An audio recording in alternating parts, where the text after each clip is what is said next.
আসসালামু আলাইকুম everyone. HSC 27 এর আমার ছোট্ট দাদুরা। তোমরা সবাই কেমন আছো?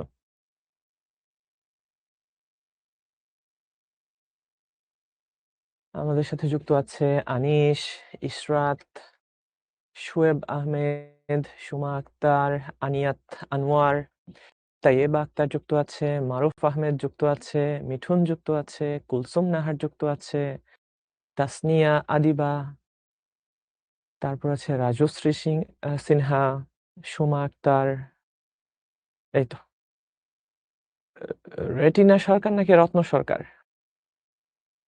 যাই হোক, রেটিনা সরকার আছে, গালিয়া তাসনিম, মনীষা যুক্ত আছে, মাসুম মৌ যুক্ত, কি নাম? মাসুম মৌ, মাসুমা মৌ যুক্ত আছে। ওকে, হ্যাঁ, সবাই যুক্ত আছে। আবার সৈকত দাস একটু আগ বাড়িয়ে বলল যে, ভাই আমি নাসিরনগর থেকে যুক্ত আছি।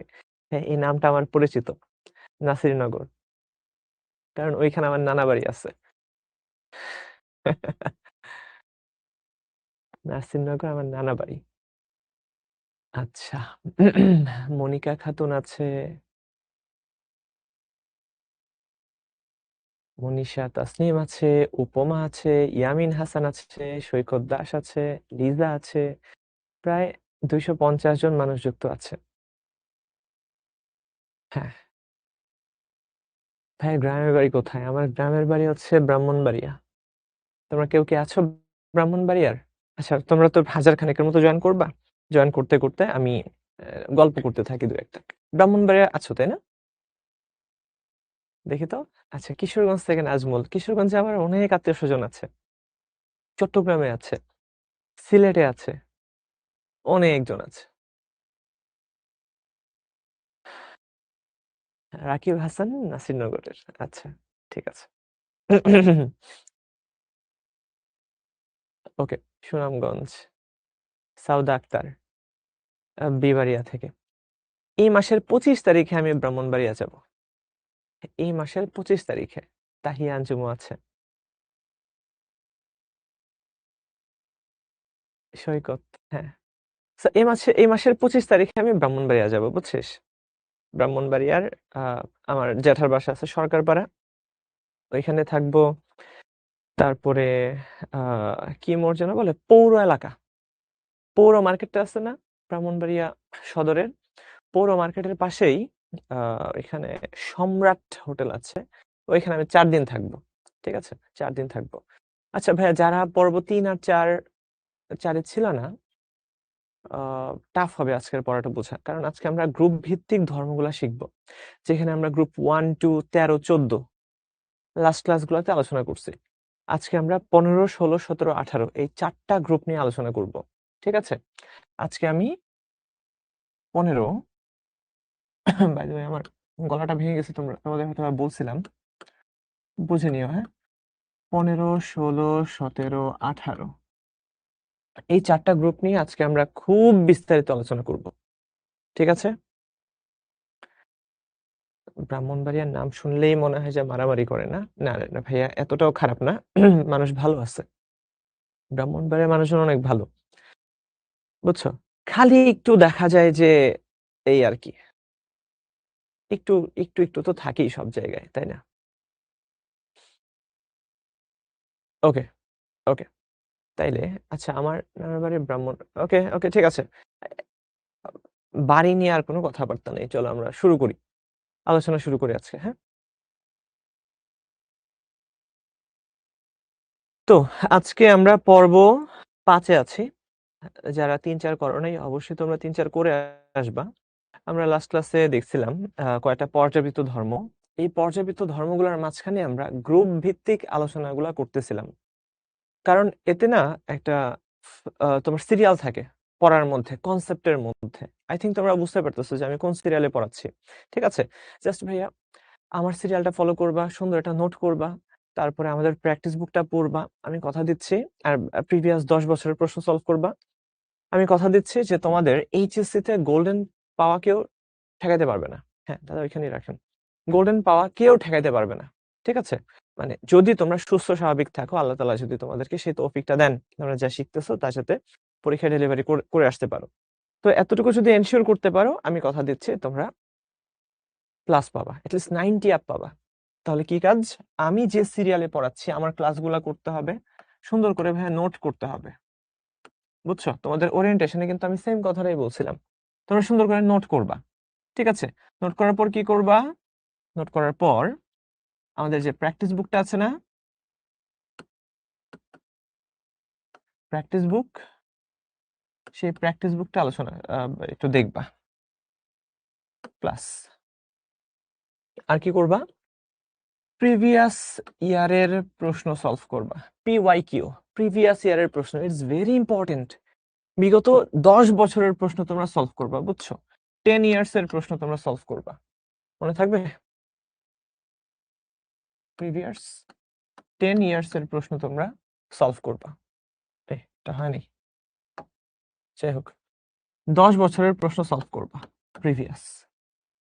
দেখবা আর কেউ তোমাদেরকে আটকে রাখতে পারবে না। তোমরা তোমাদের ক্লাসে টপার হবা, কেমিস্ট্রিতে তোমরা একদম টপার থাকবা, কেমিস্ট্রি প্রিয় সাবজেক্ট হয়ে যাবে। ঠিক আছে? জাস্ট এতটুকু কাজ। ক্লাস নোটটা ঠিকঠাক তুলবা, ঠিকঠাক পড়বা, কনসেপ্টটা বুঝে যাবা, প্র্যাকটিস বুকটা পড়বা, আর প্রিভিয়াস ইয়ারের প্রশ্ন সলভ করবা। এত সুন্দর শর্টকাট টেকনিক আর হইতেই পারে না, বুঝছো? আর কেমিস্ট্রি এমন একটা সাবজেক্ট, অল্প ইফোর্টে তুমি অনেক বেশি আউটপুট বের করে আনতে পারবা। বুঝা গেল? এটার এফিসিয়েন্সি খুব ভালো এই সাবজেক্টের। ইয়েস। এবং তার মধ্যে আবার এই চ্যাপ্টার ফার্স্ট পেপারের মধ্যে সবথেকে বড়, সবথেকে জটিল। বাট তুমি যদি চ্যাপ্টার ঠিকঠাক জানো, তোমার মধ্যে ফিল হবে যে আমি কেমিস্ট্রি জানি, আমি কেমিস্ট্রিকে ফিল করতে পারি। ঠিক আছে? হোয়াট ইজ কেমিস্ট্রি, এটার অ্যান্সার করলেই হবে যে তুমি প্রথম পত্রের 3য় অধ্যায় পড়ো। বুঝছো? That is chemistry. So all about পর্যায় সারণী। তো আমরা জানি কেমিস্ট্রি, নট অনলি কেমিস্ট্রি, পুরো বিশ্ব জগৎটাই কিন্তু এই পর্যায় সারণী দিয়েই তৈরি। আমরা জানি কিনা? এই 118টা মৌলের বাইরে আর কিছু আছে এই পুরা বিশ্ব জগতে? আর তো কিচ্ছু নাই। তো তুমি যখন এই সবগুলো নিয়ে ভালো করে একটা আইডিয়া পাবা, পুরা বিশ্ব জগৎ কিভাবে তৈরি তুমি তার একটা আইডিয়া পেয়ে যাবা। ঠিক আছে? সো এটা নিয়ে আমরা বিস্তারিতভাবে আলোচনা করছি এই পর্যায় সারণী নিয়ে। আরো আলোচনা করব সামনে। আমরা টোটাল 18 থেকে 20টা ক্লাস নিব, লেকচার নিব এই এই চ্যাপ্টারের জন্য। সো তোমাদের একটা কোনাকানিও গ্যাপ থাকবে না। ঠিক আছে? সো আজকে লিখে ফেলো গ্রুপ 15 এর মৌলের রসায়ন। গ্রুপ 15 এর রসায়ন, জাস্ট এতটুকু লিখে ফেলো, গ্রুপ 15 এর রসায়ন। আমরা গতকাল গ্রুপ 14 পর্যন্ত শেষ করছি, আজকে আমরা গ্রুপ 15টা শেষ করব। নট অনলি গ্রুপ 15, বাকি সবগুলা গ্রুপে আমরা শেষ করব। এবং এখানে যে পয়েন্টগুলো আছে ভাইয়া, এই পয়েন্টগুলো একটু লিখে ফেলো। হ্যাঁ, পয়েন্টগুলো একটু লিখে ফেলো। এখানে যেগুলো আছে সবগুলো লিখে ফেলো।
লেখা শেষ হলে বলো, দ্রুত লিখো, দ্রুত।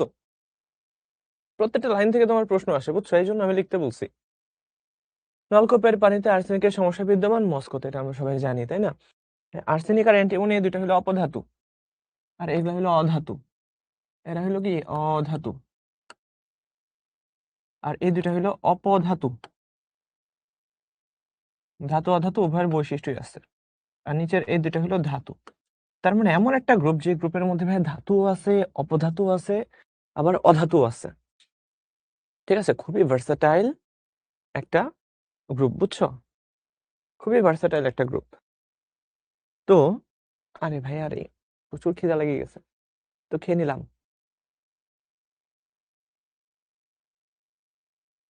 আচ্ছা, লেখা হইলো। তো প্রথম মৌলটা নাইট্রোজেন, দ্বিতীয়টা ফসফরাস। এই দুটা একই গ্রুপের হলেও শুধুমাত্র নাইট্রোজেনটাই হইলো তোমার গ্যাসীয়, আর বাকি সবগুলা কি কঠিন। এই ফসফরাসের দুইটার উপভেদ আছে।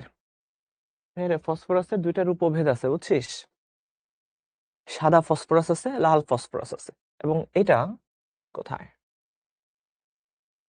ফসফরাসের উপভেদটা কোথায়? ওকে, দেখো, ফসফরাস দুই ধরনের, বুঝছো? ওকে, অনেক কিছুই আছে। ফসফরাস দুই ধরনের, বুঝছিস? একটা হচ্ছে লাল ফসফরাস, আর একটা আছে সাদা ফসফরাস। একটু লিখে রাখো। ফসফরাসের দুইটার উপভেদ আছে, একটা হলো লাল ফসফরাস আর একটা সাদা ফসফরাস। এই সাদা ফসফরাসটা বেশি সক্রিয়, এবং সাদা ফসফরাসটা হলো গ্যাসীয়। লাল ফসফরাস সলিড, কিন্তু ভাইয়া সাদা ফসফরাস কিন্তু গ্যাসীয়। ঠিক আছে,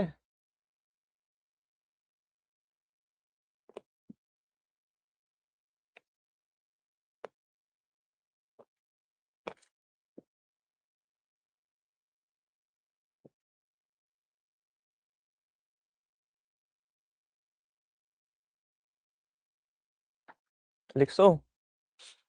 না, এটা ব্ল্যাক না, এটা অ্যাকচুয়ালি দেখতে হচ্ছে সাদা, বুঝছিস? এটা হচ্ছে সাদা। আচ্ছা, আমি কি একটু বড় করে দেখাবো? হ্যাঁ, বড় করে দেখালে কি বোঝা যায়? এটা যে লাল, এটা হচ্ছে দেখতে লাল। ঠিক আছে, এই লাল ফসফরাস আর হচ্ছে সাদা ফসফরাস। এখন দেখা যায় কি,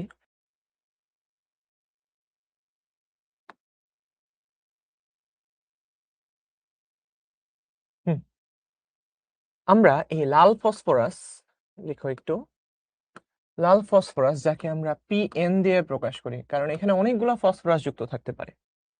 আর সাদা ফসফরাস হইল P4। ঠিক আছে, MCQ আসে।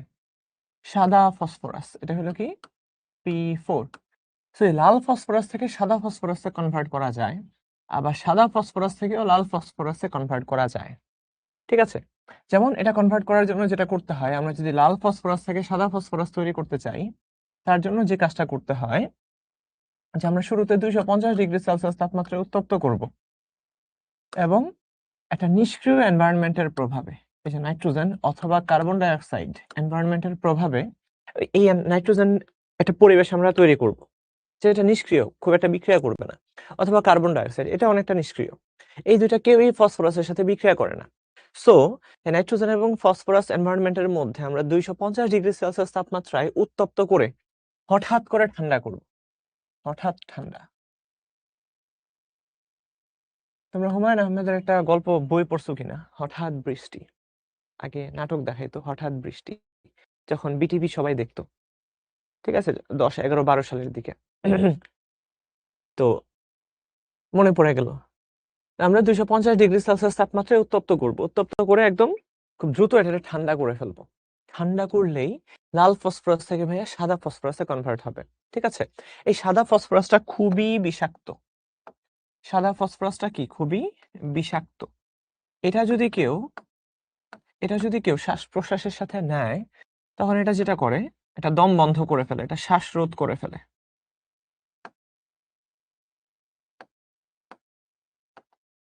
শ্বাসরোধ করে। এই জন্যই এই গ্রুপটাকে আমরা বলি শ্বাসরোধকারী বা নিকটোজেন। ইয়েস, র‍্যাপিড কুলিং করতে হবে। আহমেদ নকিব ঠিক বলছিস।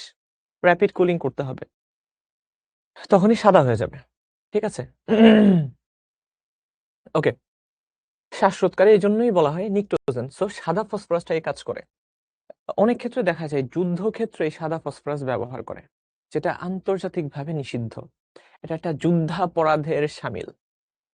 ঠিক আছে? যুদ্ধাপরাধের শামিল। যে কাজটা সিরিয়ার বাশার আল আসাদ তার নিজের জনগণের উপরে এই ফসফরাস বোম্ব তোমার প্রয়োগ করছিল।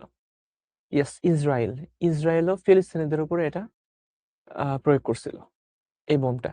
এবং এটা এতটাই মারাত্মক যখনই এই সাদা ফসফরাসটা শ্বাস-প্রশ্বাসের সাথে প্রবেশ করে, আমাদের লাংসের সংকোচন প্রসারণ ক্ষমতা বন্ধ হয়ে যায়, নষ্ট হয়ে যায়।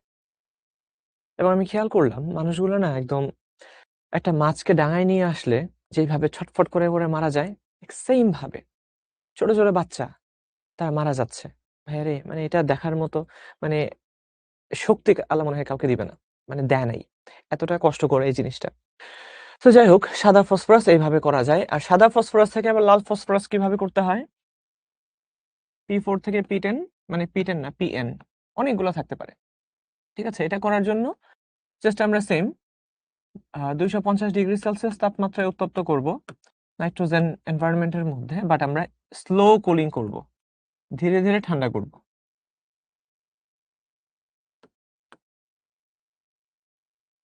আমরা যদি খুব দ্রুত ঠান্ডা করে ফেলি তাহলে সাদা ফসফরাস হবে, আর স্লোলি যদি ঠান্ডা করি তাইলে লাল ফসফরাস তৈরি হবে। এবং এই লাল ফসফরাসটা কিন্তু ভাইয়া সলিড। ঠিক আছে? দ্রুত লিখে ফেলো। এই হচ্ছে কনভার্সন বা রূপান্তর।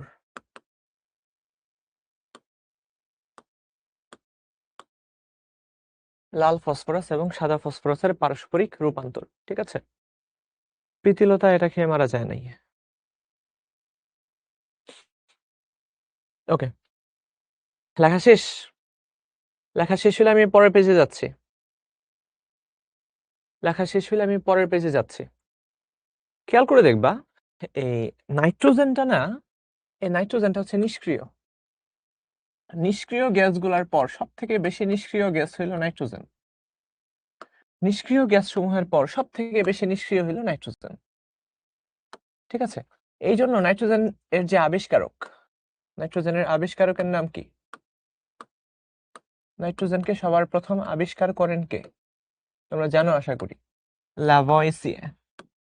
নাইট্রোজেনকে সবার প্রথম আবিষ্কার করেন হচ্ছে লাভয়েসিয়ে। যে নাইট্রোজেন নামে কিছু একটা আছে, এটা সবার প্রথম লাভয়েসিয়ে আবিষ্কার করেছিলেন। এবং তিনি এর নাম দিয়েছিলেন অ্যাজোড। তিনি এর নামকরণ করেছিলেন কি? অ্যাজোড। অ্যাজোডের বাংলাই হলো নিষ্ক্রিয়, যে কিনা কারোর সাথে কখনোই বিক্রিয়া করে না। নাইট্রোজেন এতটাই নিষ্ক্রিয় যে সে কারোর সাথে বিক্রিয়া করতে পারে না। ঠিক আছে? বা বিক্রিয়া করে না, নরমালি বিক্রিয়া করে না। তাহলে ভাইয়া কিভাবে বিক্রিয়া করে? এটা আমরা দেখবো একটু পরে। হ্যাঁ, নিষ্ক্রিয়। নিষ্ক্রিয়।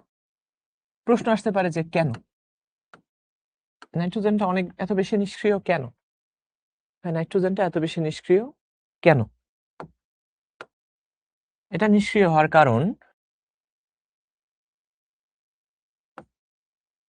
নাইট্রোজেন ত্রিবন্ধন। ত্রিবন্ধন। আমরা জানি একক বন্ধনের চেয়ে দ্বিবন্ধন শক্তিশালী, দ্বিবন্ধনের চেয়ে আবার ত্রিবন্ধন শক্তিশালী। সো আমরা যদি বন্ড এনার্জি নিয়ে চিন্তা করি, বন্ড এনার্জি মানে একটা বন্ড কতটুকু শক্তিশালী, কার শক্তি কত বেশি, তাহলে দেখা যায় ত্রিবন্ধনের শক্তি দ্বিবন্ধনের চেয়ে বেশি, দ্বিবন্ধনের শক্তি একক বন্ধনের চেয়ে বেশি। সো ত্রিবন্ধন দিয়ে যেহেতু তারা আবদ্ধ থাকে তাই এদেরকে সহজে ভাঙা যায় না। ঠিক আছে? এবং এর বন্ধন শক্তি কত? বন্ড এনার্জি কত কেউ কি জানো? প্রায় 945 কিলো জুল পার মোল। 945 কিলো জুল পার মোল। এত হিউজ এনার্জি সম্পন্ন বন্ধন দুইটা নাইট্রোজেনের মধ্যে আছে। সো নরমালি এই বন্ধনটাকে আমরা ভাঙতে পারি না। এই জন্য এরা নিষ্ক্রিয় অবস্থায় থাকে। ক্লিয়ার?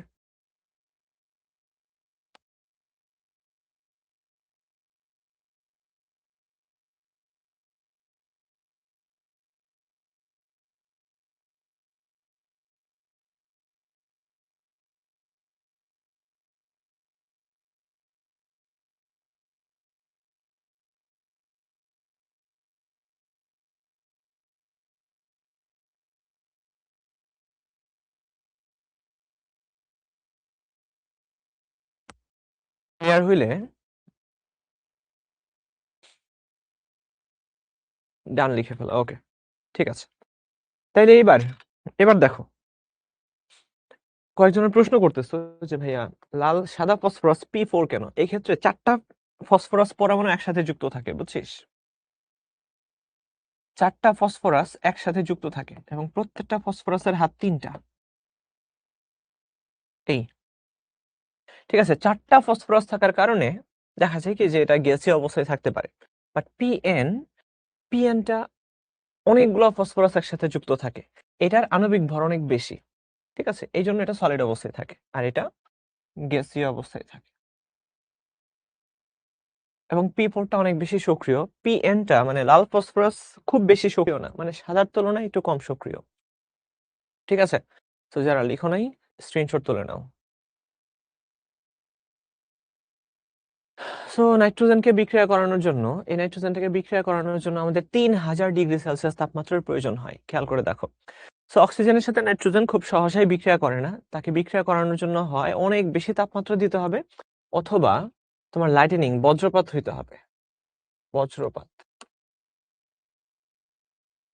ঠিক আছে, বজ্রপাত। বজ্রপাতে তোমার এইটা হয়, ঠিক আছে, বিদ্যুৎ চমকালে, আমরা বজ্রপাত না বলি, বিদ্যুৎ চমকালে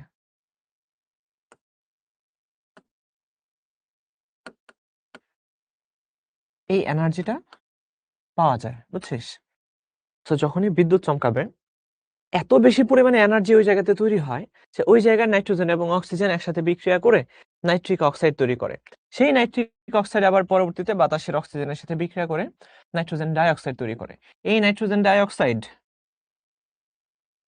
আবারও বাতাসের অক্সিজেনের উপস্থিতিতে জলীয় বাষ্পের সাথে বিক্রিয়া করে বা বৃষ্টির পানির কণার সাথে বিক্রিয়া করে এখান থেকে কি তৈরি করে? 2টা নাইট্রিক অ্যাসিড তৈরি করে। আর এই নাইট্রিক অক্সাইডটাই অ্যাসিড বৃষ্টির জন্য দায়ী। তোমরা পরিবেশ রসায়নে এটা নিয়ে জেনেছো,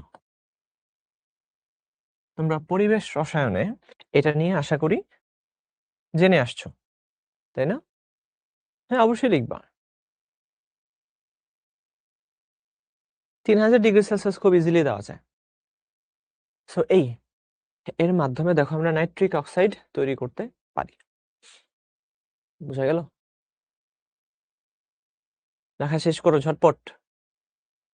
আমি কিন্তু খুব বেশি সময় দিব না, আজকে অনেক পড়া, আজকের পড়া অনেক বেশি।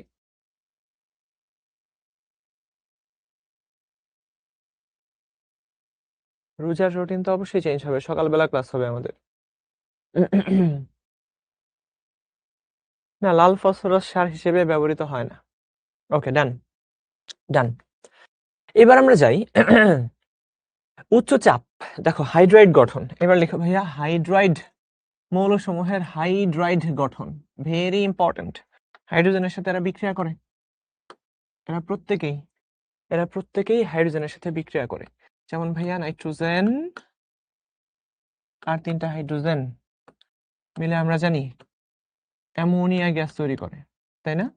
অ্যামোনিয়া গ্যাস তৈরি করে। সো এই ক্ষেত্রে লাগবে আমাদের উচ্চ চাপ এবং উচ্চ তাপমাত্রা। এইভাবে এই ফসফরাসের সাথেও হাইড্রোজেন বিক্রিয়া করে তৈরি করে হচ্ছে ফসফিন। আর্সেনিকের সাথেও হাইড্রোজেন বিক্রিয়া করে, তবে অবশ্যই উচ্চ তাপ এবং উচ্চ চাপের প্রয়োজন। ঠিক আছে, এই ক্ষেত্রে তৈরি করলো কি আর্সাইন, এরাই তৈরি করে। সো অ্যামোনিয়া, ফসফিন এবং আর্সাইন, নামগুলো লিখে রাখো। বিক্রিয়াগুলো সব মুখস্থ করতে হবে। আর্সাইন, এই অ্যামোনিয়া, ফসফিন এবং আর্সাইন।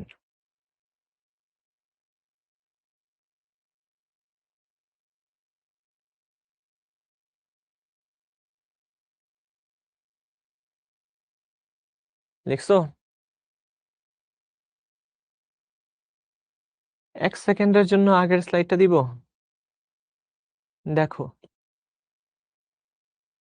দ্রুত দ্রুত দ্রুত।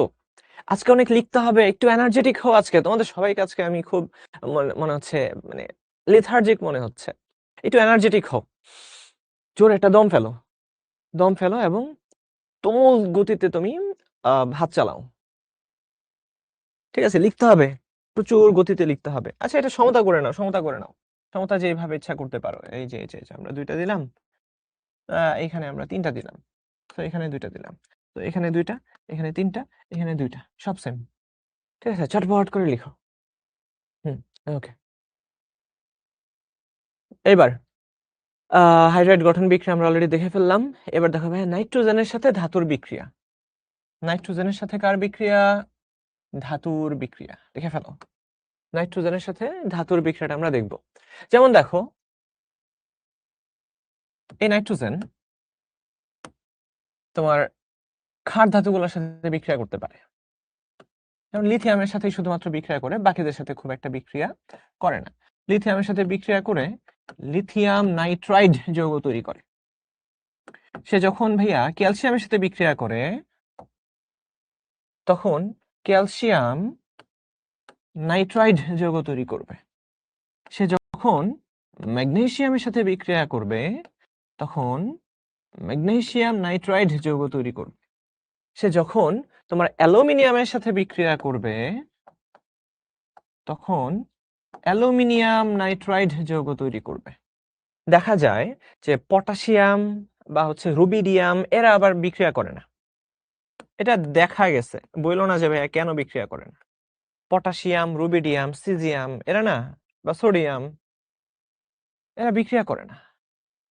নাইট্রোজেনের সাথে এরা বিক্রিয়া করে না, বাট এরা বিক্রিয়া করে। খেয়াল করবা যাদের আকারটা একটু ছোট, বুঝছো, যাদের চার্জ বেশি, আকার ছোট চার্জ বেশি, তারাই নাইট্রোজেনের সাথে বিক্রিয়া করতে দেখা গেছে। এখন এটার অ্যান্সার দিলেও বুঝবা না, এটার অ্যান্সারটা আমরা পরে আলোচনা করব। পোলার আয়ন, পোলার আয়ন নামে একটা ঘটনা আছে, এটা এই চ্যাপ্টারের শেষে আলোচনা করব, বুঝছো। পুরা মাখন একটা টপিক, মাখন মার্কা একটা টপিক পোলার আয়ন। এটা নিয়ে আমরা এই চ্যাপ্টারের শেষে আলোচনা করব। সো ওইটা যখন আমরা আলোচনা করব তখন অটোমেটিক বুঝে যাবা যে কেন লিথিয়াম বিক্রিয়া করে ক্যালসিয়াম, ম্যাগনেসিয়াম, অ্যালুমিনিয়াম বিক্রিয়া করে, কিন্তু সোডিয়াম, পটাশিয়াম, সিজিয়াম, রুবিডিয়াম কেন বিক্রিয়া করে না। ঠিক আছে? এটা মনে রাখো, লিখে রাখো। এখন প্রশ্ন হচ্ছে ভাই আমরা এই নাইট্রাইট যৌগ কেন তৈরি করব? নাইট্রাইট কেন তৈরি করব? হ্যাঁ, নাইট্রাইট থেকে আমরা খুব ইজিলি অ্যামোনিয়া গ্যাস তৈরি করতে পারি। এই নাইট্রাইট গুলোর সাথে যখন আমরা জাস্ট পানির বিক্রিয়া করে দেই তখন দেখা গেছে লিথিয়াম নাইট্রাইডের সাথে পানির বিক্রিয়ায় তোমার লিথিয়াম হাইড্রোক্সাইড এবং অ্যামোনিয়া গ্যাস তৈরি হয়। অ্যামোনিয়া গ্যাসের বুদবুদ পাওয়া যায়। ক্যালসিয়াম নাইট্রাইডের সাথে পানির বিক্রিয়ায় ক্যালসিয়াম হাইড্রোক্সাইড, তোমরা জাস্ট প্লাস মাইনাসটা খুঁজে দেখো, প্লাস মাইনাস, এই তো calcium plus nitrogen minus, hydrogen H plus OH minus, তো প্লাস যাবে মাইনাসের কাছে, মাইনাস যাবে প্লাসের কাছে, বুঝছো? এইভাবে তোমরা এটাকে বুঝে নিবা। এরপরে ম্যাগনেসিয়াম নাইট্রাইডের সাথে পানির বিক্রিয়া করলে বলো দেখি কি তৈরি হবে?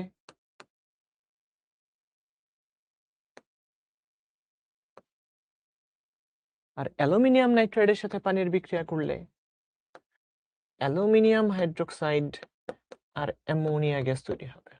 সো এই প্রত্যেকটা থেকেই আমরা ক্ষার দ্রবণ এবং অ্যামোনিয়া গ্যাস পাই।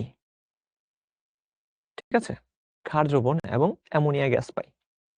সো এই জিনিসটা এটা খুব বেশি একটা পরীক্ষায় আসে নাই, বাট আমরা পড়ায় রাখি, বুঝছো, পড়ায় রাখি, কারণ এটা আসতে পারে, কোন দিন চলে আসে আমরা তো আর বলতে পারি না, তাই না? বিক্রিয়াগুলো তোমরা শিখবা, আর পরীক্ষায় আসুক না আসুক এই জায়গাটা দেখবা তোমাদের মধ্যে একটা স্যাটিসফ্যাকশন তৈরি করছে। যখন পাতায় পাতায় তুমি উল্টায় যাবা খালি বইটা, দেখবে যে আমি তো সব পারি, ভাইয়া তো সব পড়াইছে, বুঝছো, ভাল লাগবে। সো নাইট্রোজেন এই ধাতুগুলোর সাথে উচ্চ তাপমাত্রায় বিক্রিয়া করবে। ঠিক আছে? হাই টেম্পারেচার, তাপমাত্রা অনেক বেশি হবে, টেম্পারেচার কি অনেক বেশি হবে, উচ্চ তাপমাত্রায় এই নাইট্রাইট যৌগ তৈরি করে। এই নাইট্রাইট গুলাকে জাস্ট পানির মধ্যে ছেড়ে দিলেই হয়, এখান থেকে বুদবুদ আকারে অ্যামোনিয়া গ্যাস তৈরি হয়। ঠিক আছে? অ্যামোনিয়া গ্যাস তৈরি হয়। সো স্ক্রিনশট তুলে নিতে পারো, কারো যদি লেখা না হয় ভাই স্ক্রিনশট তুলে নাও, আমি পেজটা চেঞ্জ করব, এবং অবশ্যই তোমরা প্রত্যেকে লিখবা, খাতায় লিখবা, বিক্রিয়া না লিখে হবে না। ঠিক আছে? বিক্রিয়া না লিখে হবে না। আচ্ছা Li3 কেন? কারণ ভাই নাইট্রোজেনের যোজনী 3, লিথিয়ামের যোজনী 1। যোজনী জানতে হবে, যোজনী। গতকালকে আমরা যোজনী নিয়ে আলোচনা করছিলাম মনে হয়। যোজনী, এদের যোজনী 3। ঠিক আছে, আমি চেঞ্জ করলাম।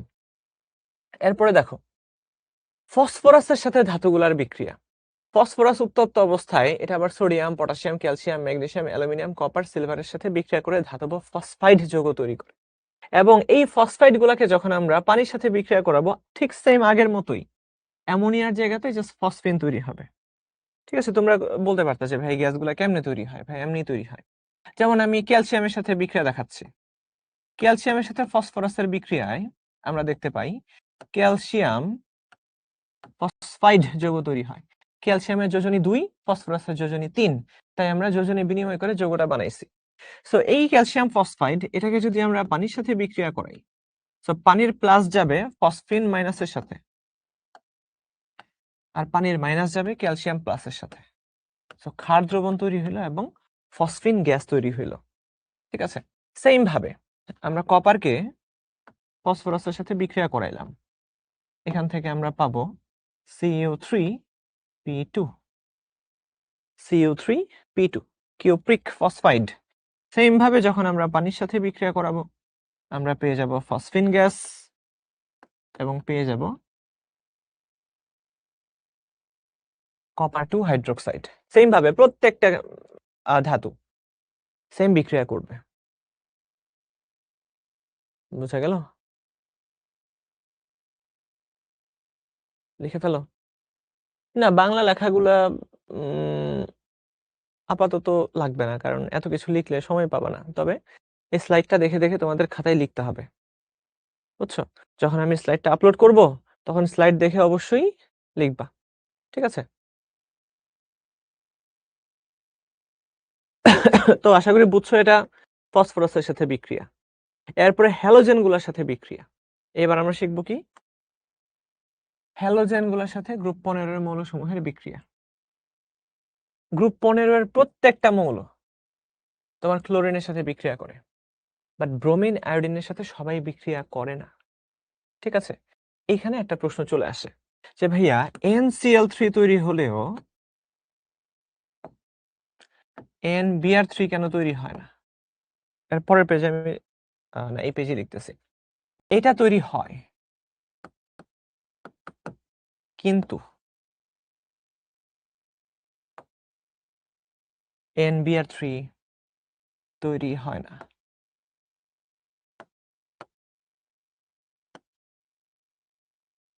তৈরি হয় না কেন? এই প্রশ্নগুলাই আমাদের বারবার ঘুরে ফিরে আসে। কেন? ব্যাখ্যা করো। ঠিক আছে, আরো প্রশ্ন আছে। PCl3 তৈরি হলেও, not only PCl3, PBr3, PI3 তৈরি হয়, কিন্তু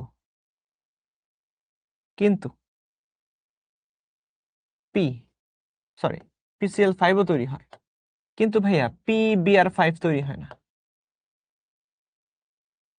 তারপরে PI5 তৈরি হয় না। ঠিক আছে, তো এই জিনিসপাতিগুলো না আমাদেরকে একটু বুঝতে হবে। জাস্ট এখন লিখে রাখো, এটার অ্যান্সার পাবো কোথায়? অ্যান্সারটা পাবো হচ্ছে পোলার আয়নে, কারণ পোলার আয়নের কারণে। পোলার আয়ন। ঠিক আছে,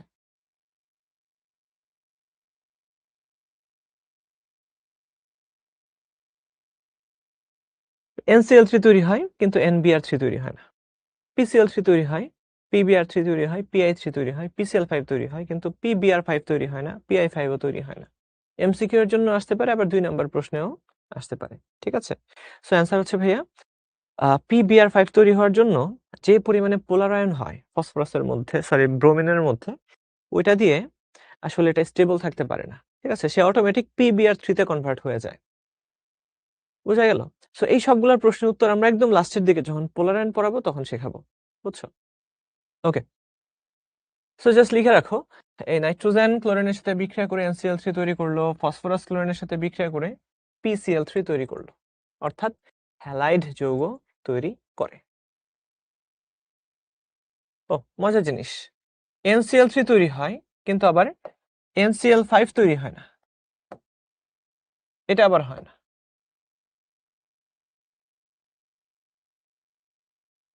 একটু লিখে রাখো, একটু লিখে রাখো বা স্ক্রিনশট তুলে রাখো, সব লিখতে হবে সব।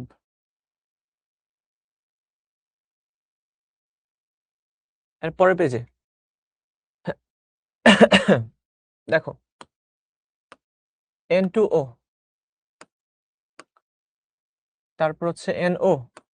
বাই দ্য ওয়ে অক্সাইডের জন্য মনে হয় আমরা আলাদা একটা স্লাইড রেখেছি, না রাখি নাই। ওকে, NO, N2O3, তারপরে N2O4 অথবা NO2, আরেকটা হলো N2O5। এই প্রত্যেকটা যৌগে নাইট্রোজেনের যোজনী 3 লিখো। এই সব ক্ষেত্রেই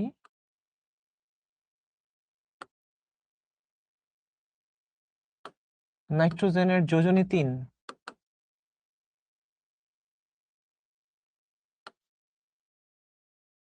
ব্যাখ্যা করো,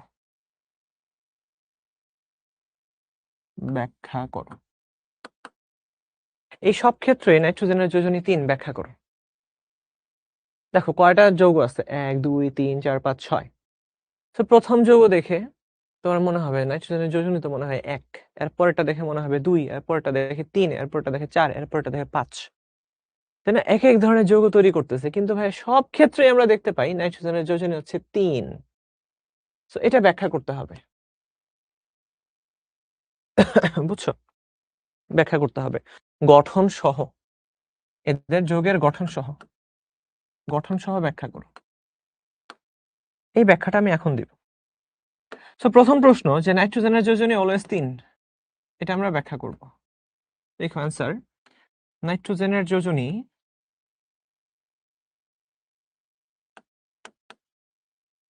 সব ক্ষেত্রেই, যত যৌগ আছে পৃথিবীতে সব যৌগের মধ্যে নাইট্রোজেনের যোজনী হইল 3, কারণ এর যোজ্যতা স্তরে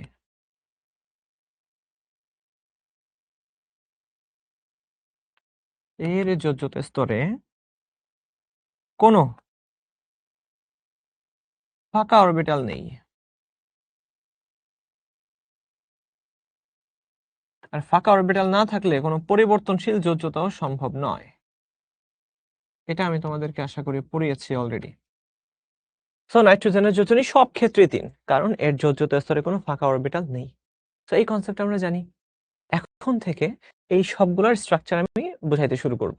এটা লেখা শেষ হলে কাইন্ডলি ডান লিখো।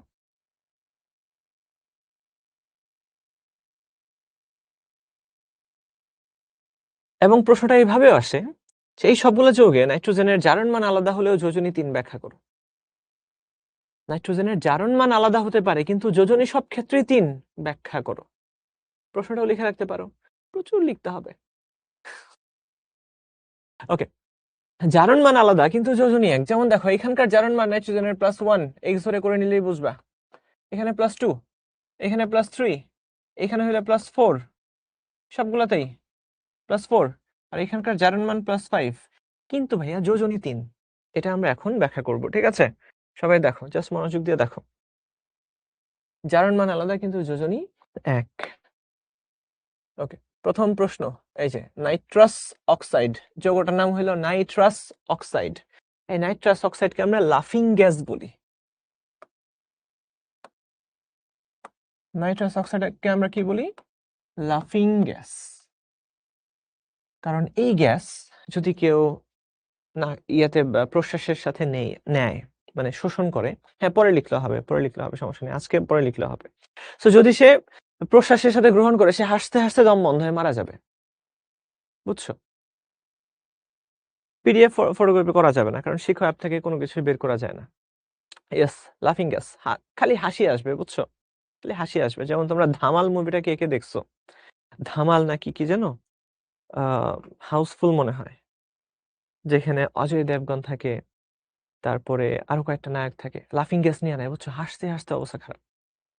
তো মুভিটার নাম আমার ঠিক মনে পড়ছে না, বাট এটাকে আমরা বলি লাফিং গ্যাস বা হাসার গ্যাস। ঠিক আছে, সে হাসতে থাকবে। এটার স্ট্রাকচার দেখো, আমরা নাইট্রোজেনের ইলেকট্রন বিন্যাস অলরেডি দেখেই ফেলছি যে ভাইয়া 1s2 2s2 2p3 2s2 2p3। That means এই নাইট্রোজেনের একটা থাকে লোন পেয়ার আর তিনটা থাকে যোজনী। স্যার পাশের যে নাইট্রোজেনটা থাকবে তার মধ্যেও একটা থাকবে লোন পেয়ার আর তিনটা থাকবে যোজনী। সো এই যোজনীগুলাই কি করে? ভাইয়া যোজনীগুলাই পরস্পর শেয়ার করে। এই শেয়ার করে তারা সমযোজী বন্ধন গঠন করে। তো সমান সমান যোজনী শেয়ার করে যে বন্ধন তৈরি হয় তাকে আমরা সমযোজী বন্ধন বলি। ঠিক আছে, তো সমযোজী মানেই কি? সমান যোজনী। সমযোজী মানেই কি? সমান যোজনী।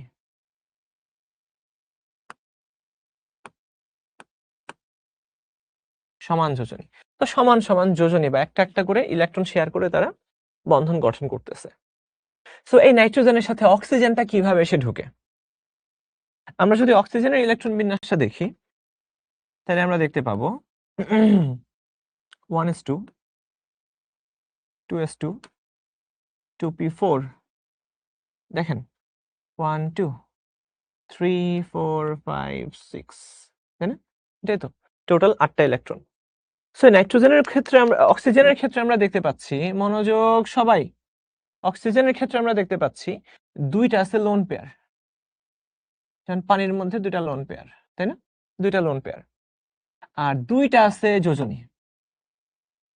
ঝামেলা তো হয়ে গেছে, ঝামেলা হয়ে গেছে, কারণ এই নাইট্রোজেনের পুরো একটা আছে লোন পেয়ার, যেটা এই অরবিটালের মধ্যে জোড়বদ্ধ অবস্থায় আছে। সে চাইলেই বেজোড় হইতে পারবে না। নাইট্রোজেনের এই দুটো ইলেকট্রন সে চাইলেই বেজোড় বানাতে পারবে না, কারণ 2D বলতে কোনো কিছু নাই। আমি পড়াইছি তোমাদেরকে, 2D বলতে কোনো কিছু নাই। সো এই দুটো ইলেকট্রন চাইলেই সে বেজোড় হইতে পারবে না। আর বেজোড় যদি না হয়, সে চাইলেই এইভাবে বন্ধন গঠনও করতে পারবে না। That's impossible. এটা সম্ভব না।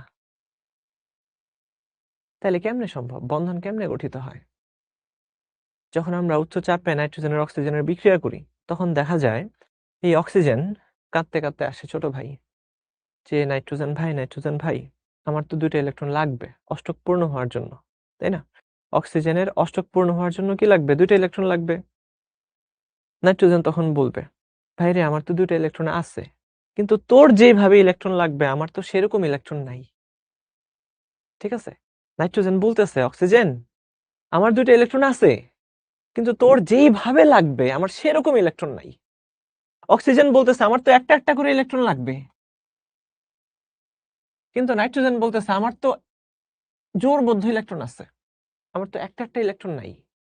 তখন অক্সিজেন চিন্তা করবে, আচ্ছা তাহলে তো একটা কাজ করা যায়, আমার এই দুটো ইলেকট্রনকে আমি যদি একটা ঘরে পাঠিয়ে দিই, ঠিক এইভাবে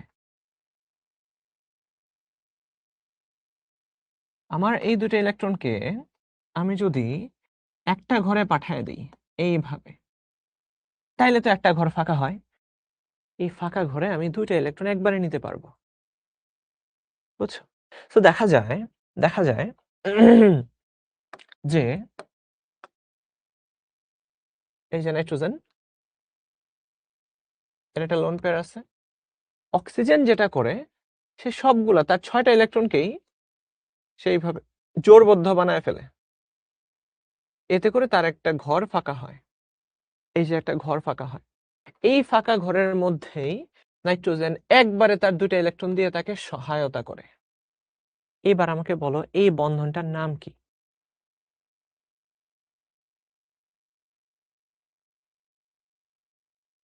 এবার আমাকে বলো যে এই বন্ধনটার নাম কি?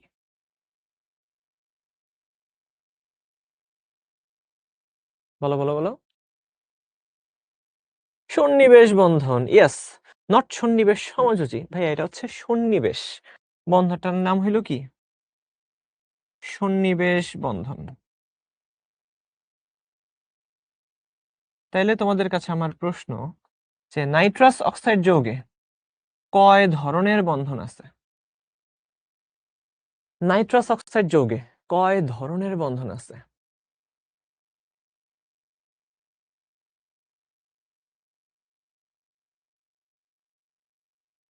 ইয়েস আজমাইন, ঠিক বলেছিস ভাইয়া, 2 ধরনের বন্ধন আছে। উম্মে সালমা, মারুফ আহমেদ সবাই সঠিক বলছো, আর নামগুলো পড়তে পারতেছি না। এখানে 2 টাইপস অফ বন্ড রয়েছে। 2 টাইপসের বন্ড, সমযোজী আছে, সন্নিবেশ আছে। দ্বিতীয় প্রশ্ন, এই নাইট্রাস অক্সাইড যৌগে লোন পেয়ার কয়টা আছে? নিঃসঙ্গ জোড় ইলেকট্রন কয়টা আছে? যারা বন্ধনে আবদ্ধ হয় না, জাস্ট এই যে নিঃসঙ্গ অবস্থায় থাকে, নিঃসঙ্গ অবস্থায় জোড়বদ্ধ থাকে, এরা বন্ধনে আবদ্ধ অবস্থায় জোড় হয় না, নিঃসঙ্গ অবস্থায়। আবারও আজমাইন সঠিক উত্তর করেছে। ইয়েস, সবার আগে প্রাচী দত্ত সঠিক উত্তর করেছে। প্রাচী দত্ত, হ্যাঁ। তাইলে আমরা বুঝে ফেললাম এই ক্ষেত্রে ভাইয়া 4টা থাকে লোন পেয়ার, 4টা।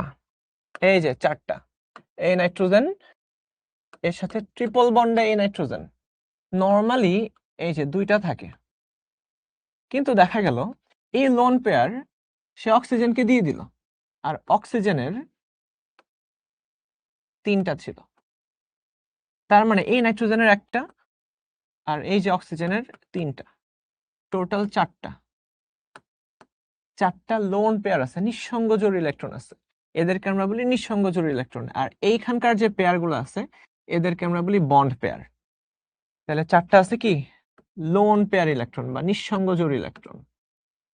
তাহলে এবার আমার আরেকটা প্রশ্ন, বন্ড পেয়ার কয়টা আছে বলো? বন্ড পেয়ার কয়টা আছে বা বন্ধন জোড় কয়টা আছে?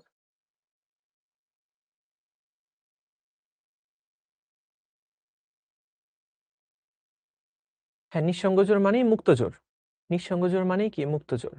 তাহলে ভাইয়া বন্ড পেয়ার কয়টা আছে? সালমা মিম সঠিক উত্তর করে ফেলছে, আজমাইন সঠিক উত্তর করে ফেলেছে। ইয়েস, বন্ড পেয়ারও আছে 4টা।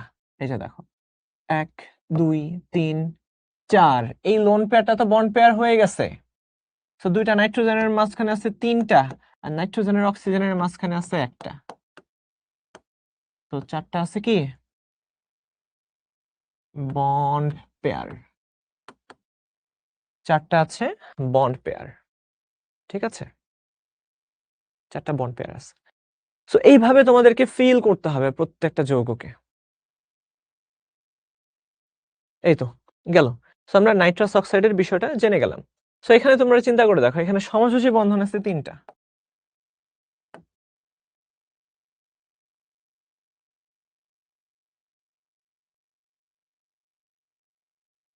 সমযোজী বন্ধন 3টা, তো এর যোজনী 3। যতগুলা সমযোজী বন্ধন ততগুলাই যোজনী। সন্নিবেশ বন্ধন কখনোই যোজনীর সাথে সম্পর্কযুক্ত নয়, মনে রাখবা। সন্নিবেশ বন্ধন যোজনীর সাথে সম্পর্কযুক্ত নয়, সমযোজী বন্ধনটা হলো যোজনীর সাথে সম্পর্কযুক্ত, ঠিক আছে? লিখে ফেলো।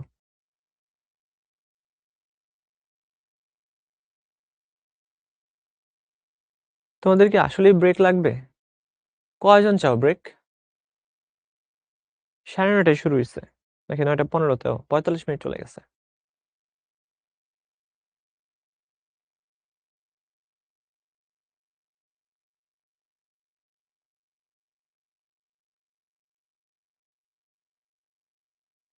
ঠিক আছে, তাইলে ব্রেক লাগবে? দরকার নেই ভাইয়া, লাগবে না। অধিকাংশই বলছো লাগবে না। তাইলে আমি আরেকবার রিক্যাপ করে দিচ্ছি। নাইট্রাস অক্সাইড, নাইট্রিক অক্সাইড যাই বলো না কেন, সবখানে নাইট্রোজেনের যোজনী 3। কারণ আমরা ইলেকট্রন বিন্যাস করে দেখতে পাই যে নাইট্রোজেনের 2s এ একটা জোড় থাকে, আর 2p তে 3টা বেজোড় থাকে। সো এই জোড়টাকে বেজোড় হওয়ার মতো কোনো সুযোগ নেই, ফাঁকা অরবিটাল নাই। সো এটার যোজনী 3, এটা নিয়ে আর কোনো দ্বিমত থাকার কথা না বা থাকা উচিত না। অক্সিজেনের ক্ষেত্রে দেখা গেল তার 2টা বেজোড় ইলেকট্রন আছে, সে চাইলেই এই 2টা বেজোড়কে একটা ঘরে নিয়ে আরেকটা ঘর ফাঁকা করতে পারে। সেই ফাঁকা ঘরের মধ্যে 2টা ইলেকট্রন একবারে নিয়ে যায়। এইভাবে একটা সন্নিবেশ বন্ধন গঠিত হয়। সো নাইট্রাস অক্সাইডের মধ্যে ২ ধরনের বন্ধন আছে। এক ধরনের হচ্ছে তোমার সমযোজী, আরেক ধরনের হচ্ছে সন্নিবেশ। তো সমযোজী আছে ৩ টা, সন্নিবেশ আছে ১ টা। তো সমযোজী ৩ টা মানেই হইলো নাইট্রোজেনের ৩ টা যোজনী। ঠিক আছে? সমযোজী ৩ টা মানেই কি? তার ৩ টা যোজনী। সো এখানে আমরা ৪ টা লোন পেয়ার দেখতে পাইছি, যেটা ৩ টাই অক্সিজেনের উপরে আর ১ টা হচ্ছে নাইট্রোজেনের উপরে। আর বন্ড পেয়ার ৩ টাই নাইট্রোজেনের উপরে, ১ টা হচ্ছে তোমার অক্সিজেনের উপরে। সো এই আমরা বিস্তারিত কিছু জেনে নিলাম। এরপরে আমরা যাচ্ছি নাইট্রিক অক্সাইড যৌগের কাছে। Nitric oxide. সো নাইট্রিক অক্সাইডটা এটাকে আর আমরা খুব বেশি একটা সময় নিব না। আমরা মাত্রই দেখতে পাইছি, সামনের দিকে তাকাও সবাই। এখন না লিখলেও চলবে। তোমরা বুঝে নাও জিনিসটা। দেখো নাইট্রোজেন আর অক্সিজেন। মাত্র আমরা ইলেকট্রন বিন্যাস করলাম যে নাইট্রোজেনের মধ্যে একটা লোন পেয়ার থাকে আর ৩ টা থাকে যোজনী। আর অক্সিজেনের মধ্যে নরমালি ২ টা থাকে লোন পেয়ার আর ২ টা থাকে যোজনী। ২ টা থাকে যোজনী। তাহলে এইবার আর কোনো সুযোগ নাই। এইবার নাইট্রোজেন আর অক্সিজেন তার ২ টা ইলেকট্রন শেয়ার করবে। আর নাইট্রোজেনের একটা ইলেকট্রন বেজোড় অবস্থায় থাকবে। সো নাইট্রিক অক্সাইড যৌগের মধ্যে একটা বেজোড় ইলেকট্রন অস্তিত্ব থাকে। লিখে নাও এবার।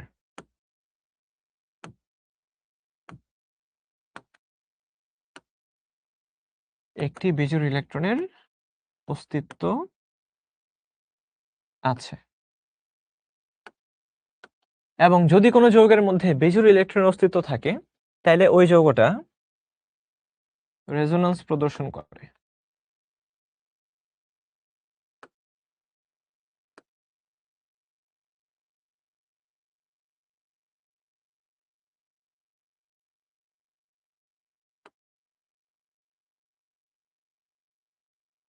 রেজোন্যান্সের বাংলা হইল অনুরণন।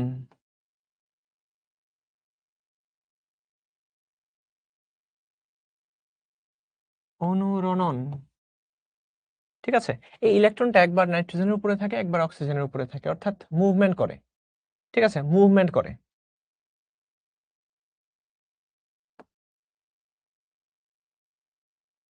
এখনকার জন্য জাস্ট সহজ বাংলা ভাষায় লিখে দিচ্ছি, মুভমেন্ট অফ ইলেকট্রন। বাট এটার কনসেপ্টটা আরেকটু ডিপ, যেটা আমরা শিখব মলিকুলার অরবিটাল থিওরি যখন পড়াবো তখন। এই চ্যাপ্টারে আছে এমওটি, মলিকুলার অরবিটাল থিওরি। ঠিক আছে? সো দেখা যাচ্ছে নাইট্রোজেনের একটা ইলেকট্রন বেজোড় অবস্থায় আছে। সে আর কারোর সাথে সে বন্ধন গঠন করার মতো সুযোগ পাচ্ছে না। ঠিক আছে? এই জন্য একটা বেজোড় ইলেকট্রন আছে। আর যদি কোনো যৌগের মধ্যে ভাইয়া বেজোড় ইলেকট্রন উপস্থিত থাকে, তাহলে সেই যৌগটা রেজোন্যান্স প্রদর্শন করে। তাই রেজোন্যান্স মানে হচ্ছে ওই ইলেকট্রনগুলোর দৌড়াদৌড়ি, মুভমেন্ট। ঠিক আছে? এই নাইট্রোজেনের ইলেকট্রনটা কখনো নাইট্রোজেনের উপরে থাকবে, কখনো অক্সিজেনের উপরে থাকবে। এবং মজার বিষয় এখানে, তোমরা যদি আমাকে অনুমতি দাও, আমি আরেকটু ডিপে যেয়ে ঢুকবো। এবং আমি কথা দিচ্ছি সারা বাংলাদেশে এইভাবে are not a single person তোমাদেরকে এইভাবে ডিপে যেয়ে পড়াবে। তোমরা কম্পেয়ার করে দেখতে পারো। যেখানে যাবা সেখানেই। এই কনসেপ্ট গুলা এইভাবে পাবা না। ঠিক আছে? আরেকটু গভীরে যাব? ওকে, ঠিক আছে। খেয়াল করে দেখবা ২ টা ইলেকট্রন যখন ২ টা পরমাণু শেয়ার করে, যখন ২ টা পরমাণু ২ টা ইলেকট্রন শেয়ার করে তখন একটা কমপ্লিট বন্ড হয়। তাইলে এই নাইট্রোজেন এবং অক্সিজেন তাদের মধ্যে কমপ্লিট ২ টা বন্ধন আছে। খেয়াল করে দেখো। ইলেকট্রন ২ টা ইলেকট্রন ২ জনে শেয়ার করছে। ধরো আমি একটা হাত দিছি, তুমি একটা হাত বাড়াইছো। ২ জনে আমরা হ্যান্ডশেক করতেছি। হাত বাড়াও সবাই, হাত বাড়াও। বাড়ানোর পরে লিখো যে ভাইয়া হাত বাড়াইছি। তখন আমি বুঝবো। এই যে ভাইয়া হাত বাড়াইছি। তুমিও হাত বাড়াইছো। ২ জনের একটা কমপ্লিট হ্যান্ডশেক হইছে। ঠিক আছে? এখন ব্যাপারটা এমন হলো জাস্ট আমি তোমারে ধরে রাখছি। তুমি হাত বাড়াও নাই। আমি একাই আমার জাস্ট হাত দিয়ে আমি তোমাকে ধরে রাখছি। তার মানে এখনকার এই বন্ধনটা খুব শক্তিশালী হবে না। তুমি যদি আমাকে হাত দিয়ে ধরতা, তখন এই বন্ধনটা খুব শক্তিশালী হইতো। বুঝছো? যখন ২ টা পরমাণু ২ টা ইলেকট্রন শেয়ার করে, তখন ওই বন্ডিংটা খুব স্ট্রং হয়। এটা একটা কমপ্লিট বন্ড হয়। বাট যখন একজন মাত্র একটা ইলেকট্রন শেয়ার করে বসে থাকে, তখন ওই বন্ধনটার খুব বেশি শক্তিশালী হয় না। তখন ওইখানে আধাটা বন্ধন হয়। আধা বন্ধন। এই জায়গায় আমরা দেখতে পাই নাইট্রোজেন এবং অক্সিজেনের মধ্যে দুইটা কমপ্লিট বন্ড আছে আর একটা ইনকমপ্লিট বা আধা বন্ধন আছে, আধাটা বন্ধন মনে রাখবেন। বুয়েট 2014 সাল, যখন অনেক কঠিন কঠিন প্রশ্ন হইতো, নাকি 2014 নাকি 2011, সরি এরকমই, আমি এক্সাক্ট মনে করতে পারতেছি না, পুরান সিলেবাসের বইয়ে তখন একটা প্রশ্ন আসছিল, নাইট্রিক অক্সাইড যৌগের বন্ধন ক্রম কত? এরকম একটা প্রশ্ন আসছে, বন্ধন ক্রম কত? বন্ধন ক্রম আর কিছুই না, দুইটা পরমাণুর মধ্যে বন্ধন সংখ্যা কয়টা সেটা। তো আমি আর ক্রম শব্দটা ইউজ না করে বন্ধন সংখ্যা লিখতেছি। নাইট্রোজেন এবং অক্সিজেনের মধ্যে বন্ধন সংখ্যা কয়টা আছে? তোমরা কি অ্যান্সার করতে পারবা? দেখি তো, একটু মাথাটা খাটাও।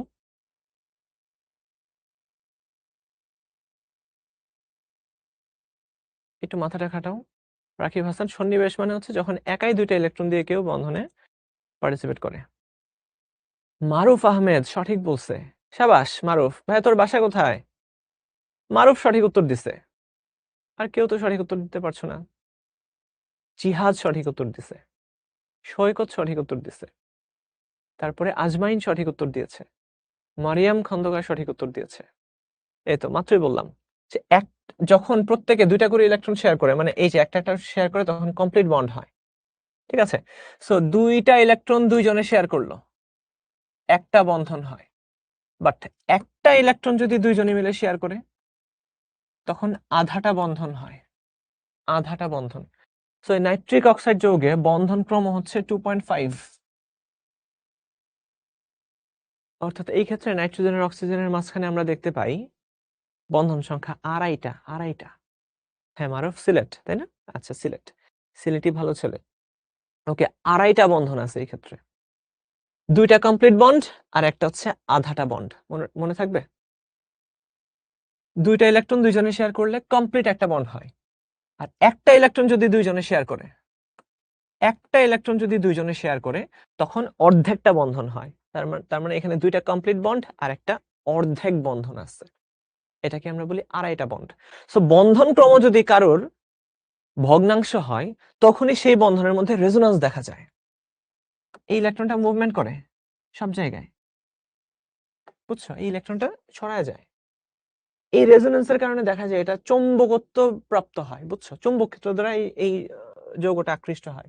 তো একটা চুম্বক ধরে রাখবা, চুম্বকের দিকে এই গ্যাসটা আকৃষ্ট হবে। ঠিক আছে, এখানে অনেক কথা আছে ইনশাআল্লাহ আমরা, হ্যাঁ মারিয়ামুন ঠিক আছে, তোমার অ্যান্সারও ঠিক আছে। সো এইভাবে এটাকে আমরা ব্যাখ্যা করি। ঠিক আছে, বেজোড় ইলেকট্রন থাকলেই অনেকগুলা বৈশিষ্ট্যের উদ্ভব হয়, যেটা তোমরা অবস্থান্তর মৌলের মধ্যে দেখতে পাও। অবস্থান্তর মৌলের যতগুলা বৈশিষ্ট্য আছে, তারও সেই বৈশিষ্ট্যগুলো আছে। ওকে, লেখা শেষ?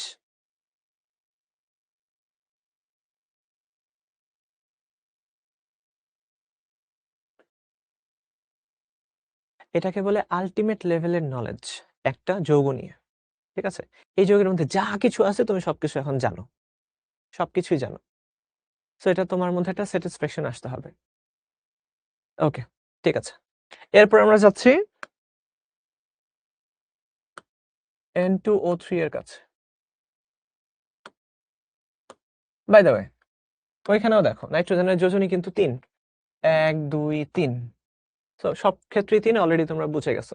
সো N2O3 টা যদি আমরা দেখি, এই যৌগটা যদি আমরা দেখি, সো নাইট্রোজেন আছে 2টা, অক্সিজেন আছে 3টা। নাইট্রোজেন 2টা, অক্সিজেন আছে কয়টা? 3টা। সো আমরা এইভাবে লিখে ফেলি, এই দেখো সামনে তাকাও। নাইট্রোজেনের যোজনী 3টা সমযোজী বন্ধন সে গঠন করলো। আর অক্সিজেনের যোজনী 2, সে 2টা বন্ধন গঠন করবে। ডান, ডান, ওঠাও। আচ্ছা ঠিক আছে সৈকত দাস, তুমি পরেই নোট করো, কোনো সমস্যা নেই, আগে আর পরে যখনই পারো করো, বাট বুঝো সবকিছু। এবং আমি কথা দিচ্ছি, এই যে এই জিনিসগুলো আজকে শিখতেছো, আজীবন ভাইয়ার কথা মনে থাকবে, যে ভাইয়া আমাদেরকে এইভাবে ডিপে যে শিখাইছে, সেটা অন্য কোথাও আমরা পাই নাই। ঠিক আছে? কারণ আমরা এইভাবে মনে রাখতাম, বুঝছো? আমরা না আমরা নিজেরাও টিচারদের মধ্যে কম্পেয়ার করতাম। যে এই টিচার ভালো পড়ায় নাকি ওই টিচার ভালো পড়ায়। আমার কাছে ভালো পড়ানোর ডেফিনিশন ছিল কে কত গভীরে যে একটা টপিক পড়াইতে পারে। আমি জানি না তোমাদের কাছে ভালো টিচারের ডেফিনিশন কি? একেকজনের কাছে একেক রকম ডেফিনিশন। আমার কাছে ভালো টিচারের ডেফিনিশন এটাই ছিল যে আমি শিখতে গেছি। যে টিচার যত বেশি শেখায় দিতে পারবে, সে টিচার তত ভালো। ওকে, বুঝছো? সো আমরা জাস্ট সাজায় নিছি আরকি এটাকে। আমরা জাস্ট সাজাইছি। সো এটার সাথে মিল রেখে আমি তোমাদেরকে আরেকটা যৌগ একবারেই দেখায় দিব। সেটা হইলো N2O5 N2O5 সো N2O5 এটা হুবহু এটার মতোই হয়। দেখো, হুবহু এটার মতোই। আমি জাস্ট এটাকে একটু কপি করে নিচ্ছি। একদম 100% এটাই। শুধুমাত্র ২ টা অক্সিজেন এক্সট্রা এসে ঢুকছে। এই যে দেখো, এখানে একটা অক্সিজেন। এই অক্সিজেন এসে বলতেছে, নাইট্রোজেন ভাই আমার তো ২ টা ইলেকট্রন লাগবে। আমাকে তুমি ২ টা ইলেকট্রন দাও। তো নাইট্রোজেন বলবে, ভাই রে, তোর যেভাবে অক্সিজেন লাগবে আমার তো সেরকম অক্সিজেন নাই। তখন অক্সিজেন বলবে, ঠিক আছে তুমি যেমনে পারো দাও, আমি সিস্টেম করে নিচ্ছি। সো এই অক্সিজেন কি করলো? তার একটা ঘর ফাঁকা করলো। তখন নাইট্রোজেনের কাছ থেকে ২ টা ইলেকট্রন সে একবারে নিয়ে গেল। আর এর মধ্যে ৩ টা করে লোন পেয়ার তৈরি হইল। এই লিখে নাও।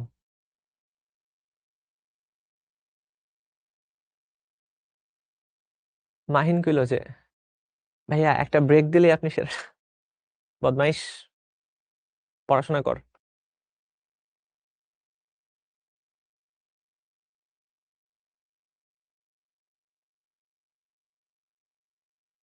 বুঝা গেল? তাইলে দেখো এখানেও সমযোজী বন্ধন কয়টা? ৩ টা। ৩ টা সমযোজী বন্ধন আর একটা সন্নিবেশ বন্ধন। তো সমযোজী বন্ধন যতগুলা তার যোজনী ততই। ঠিক আছে? সো সুন্দর করে লিখে নাও। এগুলো প্র্যাকটিসের বিষয়। এগুলো সবই প্র্যাকটিসের বিষয়। সো N2O3 পুরোটা জিনিসই সেম, শুধু পার্থক্য এই একটা জায়গায়। এই দুটা লোন পেয়ার সন্নিবেশ বন্ধন তৈরি করে। এই যে সন্নিবেশ বন্ধন।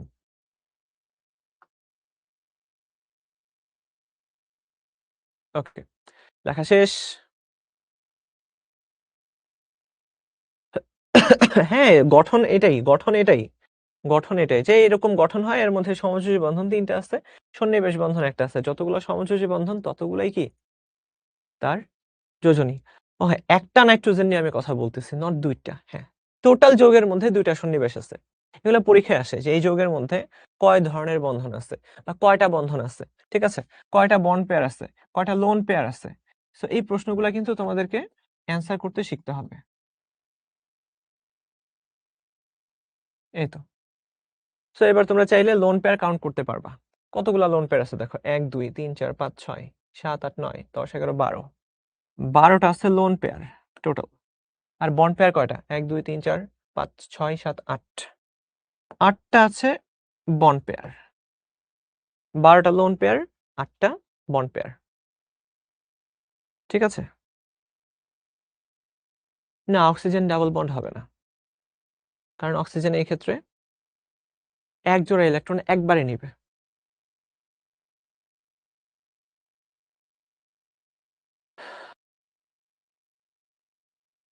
ওকে, যে ভাইয়া এই নির্বাচনে আপনার অভিমত কি? আমি একটু পড়ার বাইরে যাই। অনেকক্ষণ ধরে পড়াচ্ছি। ধরে নিতে পারো এটাই তোমাদের ব্রেক।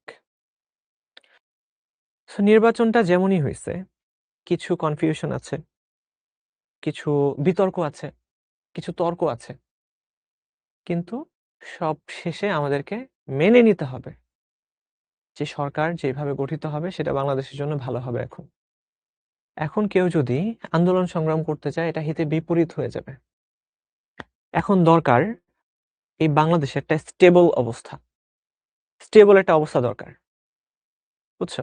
আমরা এই নির্বাচন নিয়ে খুবই মানে ফুরফুরা মেজাজে ছিলাম।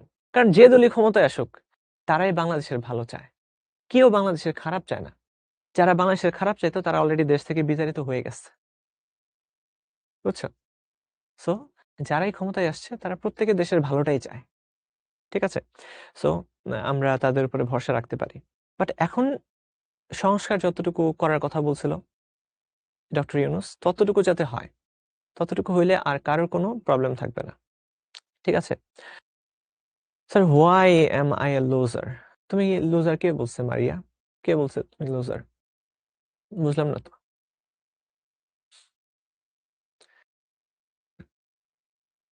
কাজী ঐশী একজন রাজাকার আর একজন খাম্বাচোর। কখনোই একটা মানুষকে মানে আমরা রাজাকার শব্দটাকে তো নেগেটিভলি বলি, তাই না? এই স্বাধীনতার ৫৫ বছর বা ৫৪ বছর পরে এসে আমরা এই শব্দগুলো উচ্চারণ করব না। ঠিক আছে? আমরা মাথা থেকে এই শব্দগুলোকে বাদ দিয়ে দিব। আমরা কোনো নেগেটিভ টার্ম এখন থেকে আর ইউজ করব না। ঠিক আছে? কারণ যারা এখন দেশে আছে তারা প্রত্যেকেই দেশটার ভালো চায় বলেই তারা এই দেশে আছে। এবং তারা আন্দোলন সংগ্রাম নিজের জীবন পর্যন্ত বিসর্জন দিতে রাজি ছিল। সো এখন আমরা আর কাউকেই ওরকম ট্যাগ দিব না। ঠিক আছে?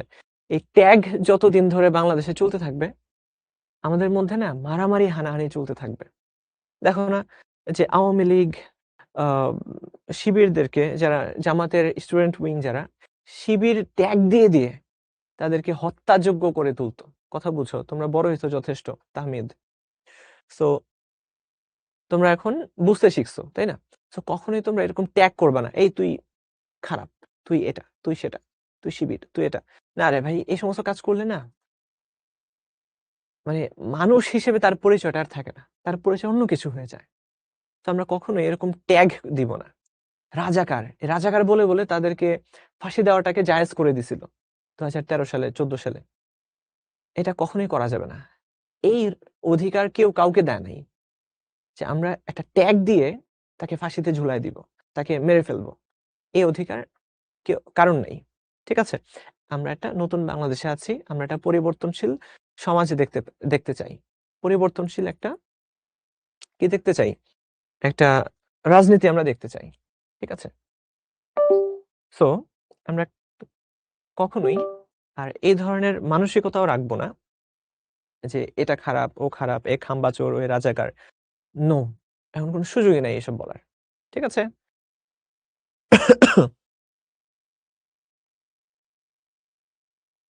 মানে আমি যদি পার্সোনালি বলি, আমি কোথায় ভোট দিছি একদম প্রকাশ্যে আমি বলতে রাজি আছি, আমার কোনো সমস্যা নেই।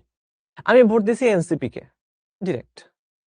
কারণ ভাই আমি আমি দেখতে পাইছি যে ছেলেরা নিজের জীবন বাজি রেখে দেশের জন্য বের হয়ে গেছে, এটলিস্ট ওই ছেলেরা কখনো দেশের খারাপ চাইবে না। বুঝছো? তো আমার তাদেরকে নির্ভরযোগ্য মনে হয়েছে। হাসনাত আব্দুল্লাহকে আমার নির্ভরযোগ্য মনে হয়েছে, নাসিরউদ্দিন পাটোয়ারিকে আমার নির্ভরযোগ্য মনে হয়েছে, এই ঢাকা 18 আসনের আরিফ ইসলাম ভাইকে আমার নির্ভরযোগ্য মনে হয়েছে। সো আমি তাদেরকে ভোট দিছি। ঠিক আছে? সো তোমাদের একটা লজিক থাকতে হবে তুমি কাকে ভোট দিবা। কারণ এই ভোটটা এমন একটা জিনিস যে তুমি সরাসরি দেশের শাসন কার্যে অংশগ্রহণ করতেছো। সো তোমাকে অবশ্যই বুঝে শুনে ইয়েটা দিতে হবে, ভোটটা দিতে হবে। এটা খুব পাওয়ারফুল একটা হাতিয়ার। বুঝছো? এত বড় আন্দোলন কেন হয়ে গেছিল? গণ অভ্যুত্থান কেন হয়েছে? কারণ আমাদেরকে ভোটের অধিকার থেকে বঞ্চিত করা হয়েছিল, সেই জন্য গণ অভ্যুত্থানটা হয়েছে। সো আমরা আবারও ভোটের অধিকার ফিরে পাইছি, আলহামদুলিল্লাহ। দেখো কি সুন্দর, এখন প্রত্যেক প্রার্থী সবার সাথে মিলেমিশে কাজ করতেছে। এই দেখো যে একটা ছায়া ক্যাবিনেট তৈরি হইতেছে বিরোধী দল দিয়ে। তারা সমালোচনা করবে, গঠনমূলক সমালোচনা করবে। যেটা ভালো তার জন্য ভালো বলবে, যেটা খারাপ তার জন্য খারাপ বলবে। সো আলটিমেটলি আমরা ভালো কিছু দেখতে পাবো, আশা করা যায়। এই দেশটাকে নিয়ে আমরা খুব আশাবাদী। ওকে, গ্রুপ 15 নিয়ে আমরা অনেক আলোচনা করছি, অনেক কিছু হয়েছে। আমরা আজকে শুধু গ্রুপ 15 নিয়ে থাকবো। গ্রুপ 16-17 যদি টাইম পাই তাহলে আলোচনা করব। সো গ্রুপ 15-তে আমরা বাই দ্য ওয়ে NO2 তো আলোচনা করি নাই। NO2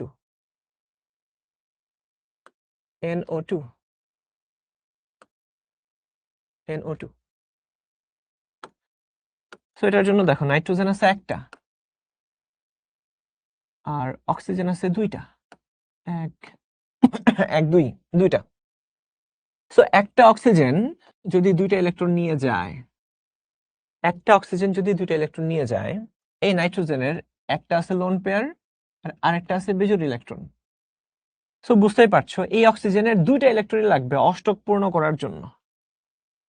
অষ্টক পূর্ণ করার জন্য এই অক্সিজেনটার দুইটা ইলেকট্রনই লাগবে, একটা ইলেকট্রন হলে হবে না। সো সে কি করবে, সেই দুইটা ইলেকট্রনকেই নিবে। তার মানে এই নাইট্রোজেন ডাইঅক্সাইড যৌগের মধ্যেও দেখা যাচ্ছে একটা বিজোড় ইলেকট্রন আছে। সো এর মধ্যেও রেজোন্যান্স সম্ভব।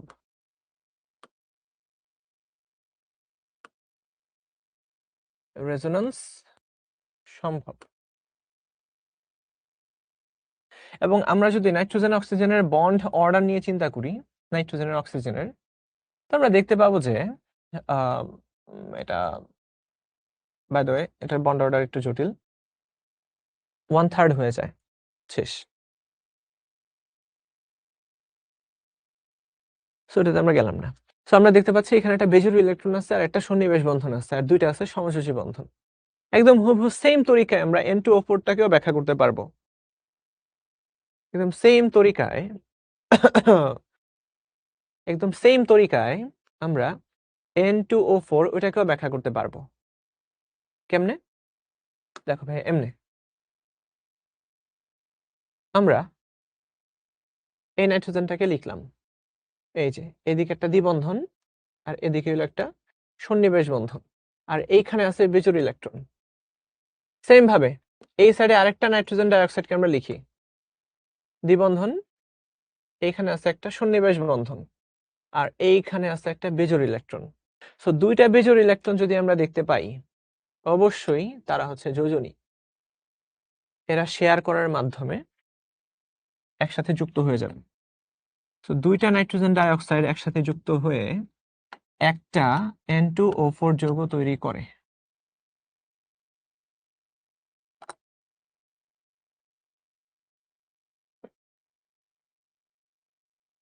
বুঝছো?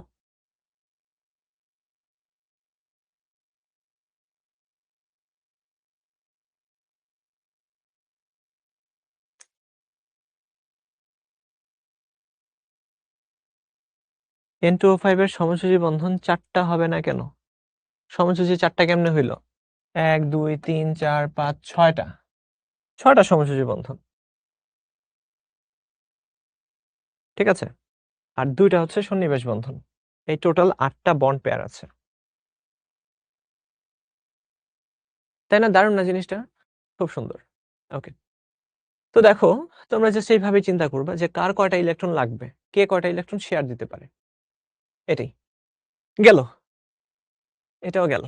তো আলটিমেটলি হ্যালাইড সমূহের আর্দ্র বিশ্লেষণ, এটা থেকে বোর্ডে প্রশ্ন আসে। নাইট্রোজেন এবং ফসফরাস এদের হ্যালাইড সমূহের আর্দ্র বিশ্লেষণ। যেমন দেখো নাইট্রোজেনের হ্যালাইড NCl3 পানির সাথে যুক্ত হয়ে অ্যামোনিয়া এবং হাইপোক্লোরাস অ্যাসিড তৈরি করে, কিন্তু PCl3 পানির সাথে যুক্ত হয়ে তোমার তৈরি করে হচ্ছে POH3 আর 3টা HCl। লিখে রাখো, NCl3 পানির সাথে বিক্রিয়া করে আর্দ্র বিশ্লেষণে অ্যামোনিয়া গ্যাস তৈরি করে, কিন্তু PCl3 পানির সাথে আর্দ্র বিশ্লেষণ বিক্রিয়ায় ফসফরাস অ্যাসিড তৈরি করে। এটাকে আমরা বলি ফসফরাস অ্যাসিড। ব্যাখ্যা করো, ব্যাখ্যা করো। হ্যাঁ, সন্নিবেশ বন্ধনের জন্য একটা তীর চিহ্ন ব্যবহার করব। ইয়েস, সন্নিবেশ বন্ধনের জন্য আমরা তীর চিহ্ন ব্যবহার করব।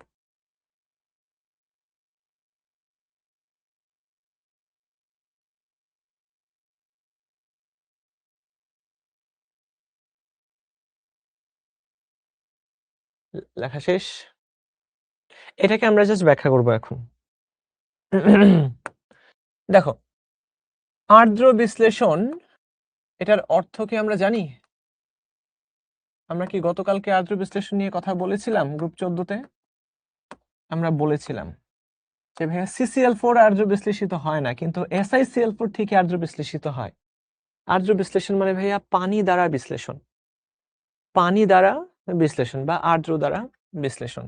ঠিক আছে, সো খেয়াল করে দেখো NCl3 আমরা যখনই আর্দ্র বিশ্লেষণ বিক্রিয়ার দিকে তাকাবো তখনই আমরা প্লাস মাইনাস কে খুঁজে বের করব। প্লাস মাইনাস কে খুঁজে বের করতে হবে। এই যে ভাইয়া নাইট্রোজেন 3 মাইনাস, ক্লোরিন হইল plus, hydrogen minus plus, hydroxyl minus. So চিরন্তন নিয়ম, প্লাস যাবে মাইনাসের কাছে, মাইনাস যাবে প্লাসের কাছে। ঠিক আছে, সো এই নাইট্রোজেন মাইনাস যাবে হাইড্রোজেন প্লাসের কাছে। সো এখান থেকে আমরা পাবো NH3 আর Cl মাইনাসটা যাবে H প্লাসের কাছে, সরি OH মাইনাসের কাছে। So HOCl। এই সো আমরা যদি সমতা করি, এইখানে 3 দিব, এইখানেও 3 দিব, লিখে রাখো। হ্যাঁ, পানি দ্বারা বিশ্লেষণ। ঠিক আছে, পানি এসে এই যৌগটাকে ভেঙে ফেললো। এটা কি এস? এখানে এস বলতে কিছু নাই, এখানে আমি এস দেই নাই, সালফার দেই নাই, এটা ক্লোরিন। কোথায় সালফার, কোথায় সালফার দেই নাই? হ্যাঁ, কারণ নাইট্রোজেনের তড়িৎ ঋণাত্মকতা ক্লোরিনের চেয়ে একটু বেশি। নাইট্রোজেনের তড়িৎ ঋণাত্মকতা ক্লোরিনের চেয়ে একটু বেশি। আদনান খুব সুন্দর একটা প্রশ্ন করছে যে ভাইয়া নাইট্রোজেনের তো ফাঁকা ঘর নাই, তাহলে আর্দ্র বিশ্লেষণ হইলো কেমনে? আর্দ্র বিশ্লেষণ হওয়ার জন্য নাইট্রোজেনের লোন পেয়ারটা কাজ করছে।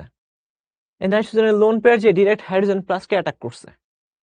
ঠিক আছে, এই নাইট্রোজেনের লোন পেয়ারটা যে,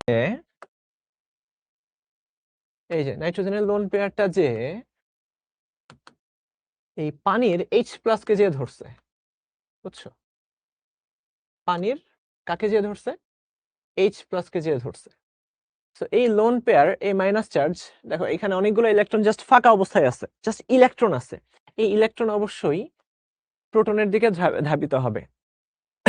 এই জন্যই এটা এই বিক্রিয়াটা করতে পারছে। ঠিক আছে, এই লোন পেয়ারটা থাকার কারণে নাইট্রোজেনের লোন পেয়ার তোমার H প্লাসকে যে ধরছে, আর এখানে সেই তক্কে তক্কে থাকা ক্লোরিন, বুঝতেই পারছো? এই তক্কে তক্কে থাকা ক্লোরিন সে কি করলো? সে এই যে এই অক্সিজেনের লোন পেয়ারটা নিয়ে চলে গেল। ঠিক আছে, সো এক সাইডে নাইট্রোজেন হাইড্রোজেন তৈরি হইলো, এই যে নিচে আরেক সাইডে HOCl তৈরি হইলো। এই সো এইটার মেকানিজম কখনোই দেখানোর প্রয়োজন নাই, এটা কখনো আসে না, ইভেন বইয়েও এটা ক্লিয়ারলি বলা নাই, তাই আমি বিস্তারিতভাবে দেখাই নাই। ঠিক আছে, সো নাইট্রোজেনের লোন পেয়ার যে এই ইলেকট্রনটা যে প্রোটনকে H প্লাসকে যে অ্যাটাক করবে, সে ধরতে চেষ্টা করবে, তো নাইট্রোজেন হাইড্রোজেনের সাথে বন্ধনে গঠিত হয়ে গেল, মানে আবদ্ধ হয়ে গেল। তখনই এই ক্লোরিনটা অক্সিজেনের ইলেকট্রনটাকে সাথে নিয়ে বের হয়ে গেল। ঠিক আছে, সো এটা পরীক্ষার জন্য ইম্পর্টেন্ট কিছু না। এটা গেল একটা জিনিস। আর আরেকটা হইলো ফসফরাসের ক্লোরিন, এই যে PCl3, এইটা আবার এই পানির সাথে বিক্রিয়া করে, দেখো এই ক্ষেত্রে ফসফরাস নিজে হইলো প্লাস আর ক্লোরিন হইলো minus, hydrogen plus, hydroxyl minus. So আগের মতোই এই ফসফরাস প্লাসের সাথে হাইড্রোক্সিল মাইনাস গুলো আসবে, প্লাস মাইনাসের কাছে, মাইনাস প্লাসের কাছে, আর হাইড্রোজেন প্লাসের কাছে ক্লোরিন মাইনাস গুলো যাবে। ও, এটা দ্বারা আমরা সালফারকে বোঝাচ্ছি না ভাই, এটা হচ্ছে ডেল্টা। ডেল্টা, ও বুঝতে পারলাম, একটু আগে যে প্রশ্ন করছো, এটা হচ্ছে ভাই ডেল্টা, মানে আংশিক বোঝানোর কাজে ডেল্টা ব্যবহার করা হয়। ঠিক আছে, হ্যাঁ। সো এই ক্ষেত্রে বিক্রিয়া কেমনে হয়? এই ক্ষেত্রে বিক্রিয়া হয় এই পানির লোন পেয়ারটা এসে ফসফরাসের ফাঁকা অরবিটালে, পানির লোন পেয়ার এসে ফসফরাসের ফাঁকা অরবিটালে ইলেকট্রন শেয়ার করে। এই তো এই ইলেকট্রনটা ফসফরাসের ফাঁকা অরবিটালে সে দেয়, দিলে তখন এই যে ইলেকট্রন সুযোগ সন্ধানী ক্লোরিন ইলেকট্রন নিয়ে বের হয়ে যাবে, বের হয়ে H প্লাসের সাথে যুক্ত হয়ে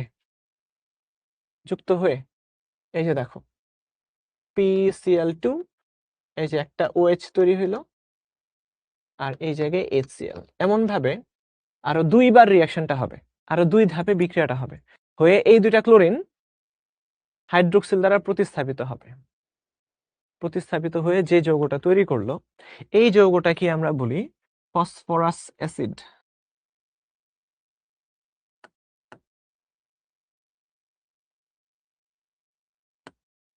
ফসফরাস অ্যাসিড। কাল বায়োলজির পরীক্ষা, কি করব? ক্লাস করব নাকি পরীক্ষার পড়া পড়বো? ক্লাস তো শেষই, আর মাত্র 10 মিনিট আছে, 9 মিনিট আছে।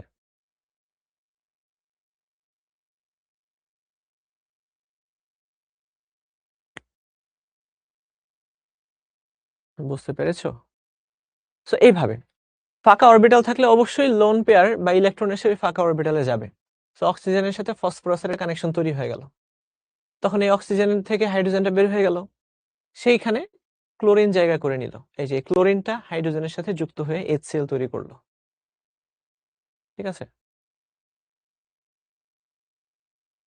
আগের বিক্রিয়াতে ক্লোরিন প্লাস কেন? কারণ ইলেকট্রোনেগেটিভিটি নাইট্রোজেনের বেশি ক্লোরিনের তুলনায়। নাইট্রোজেনের ইলেকট্রোনেগেটিভিটি ক্লোরিনের তুলনায় বেশি হওয়ার কারণে ক্লোরিনটা হয়ে গেছে প্লাস, নাইট্রোজেন হয়ে গেছে মাইনাস। ঠিক আছে?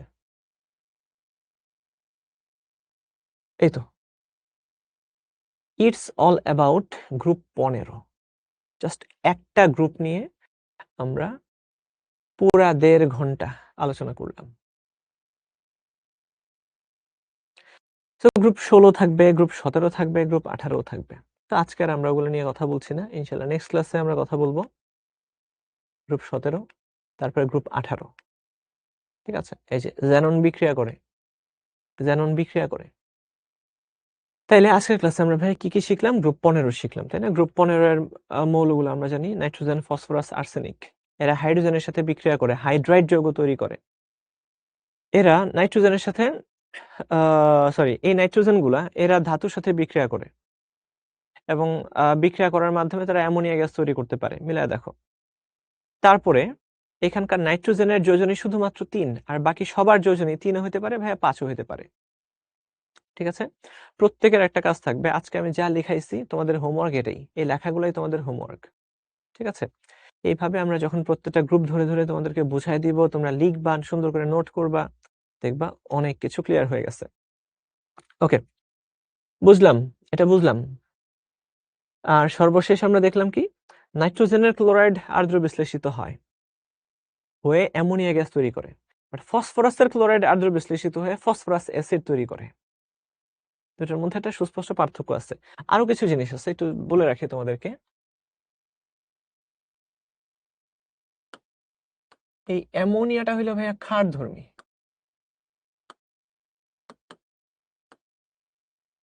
অ্যামোনিয়া ক্ষারধর্মী, কিন্তু ফসফিন, আর্সাইন এরা হচ্ছে অম্লধর্মী।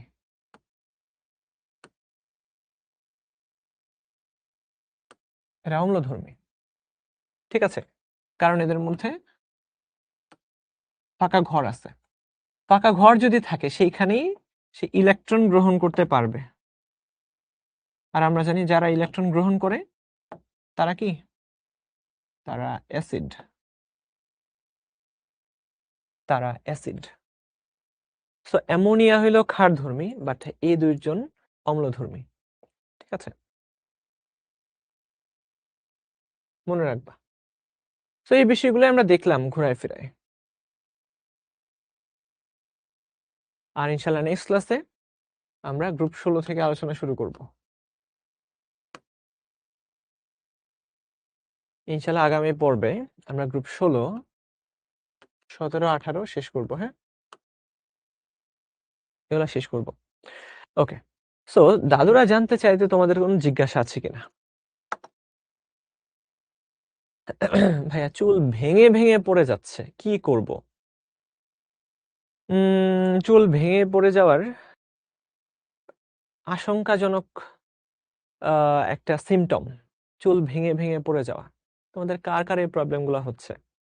সেটা চুলগুলা বেশি ঝরে যাচ্ছে, তারপরে চুল ভেঙে যাচ্ছে, চুলের স্বাস্থ্য নষ্ট হয়ে যাচ্ছে। তাইলে আমি এটা নিয়ে একটু কথা বলতে পারি, তাই না? আচ্ছা, তাবাসসুম বলে যে ভাইয়া বন্ধনগুলো আরো একবার রিভাইজ করে দিয়ে দেন ভাইয়া। যা সময় আছে বন্ধনগুলো আরেকবার রিভাইজ করব।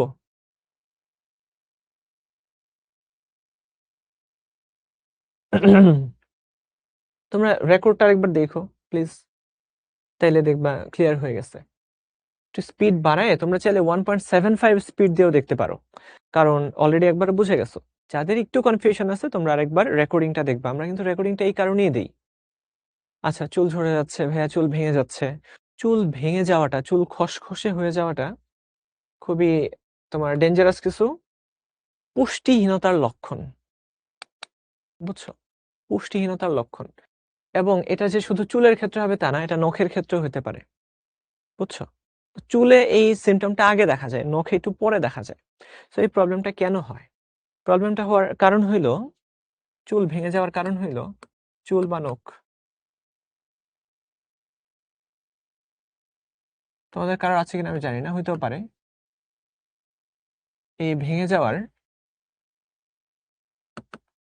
কারণ হইল 1 নাম্বার, চুল বা নখ যে প্রোটিন দিয়ে তৈরি, ক্যারাটিন প্রোটিন বা কোলাজেন প্রোটিন, প্রোটিনের অভাব।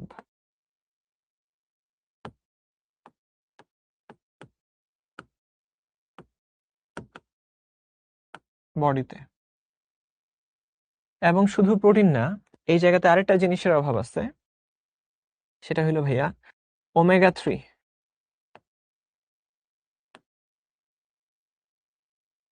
Omega 3 fatty acid.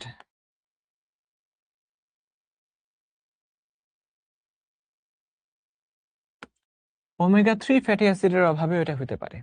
আর কিছু খুব জরুরি মিনারেল, খুব এসেনশিয়াল কিছু মিনারেলের অভাব, যেমন ভাইয়া জিঙ্কের অভাব।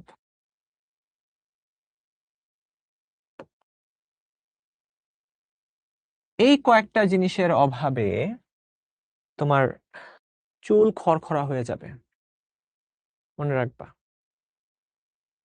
চুল বা নখ খরখরা হয়ে যাবে, ভেঙে যেতে পারে, ভেঙে ভেঙে বের হয়ে আসতে পারে চুলগুলা, ঠিক আছে?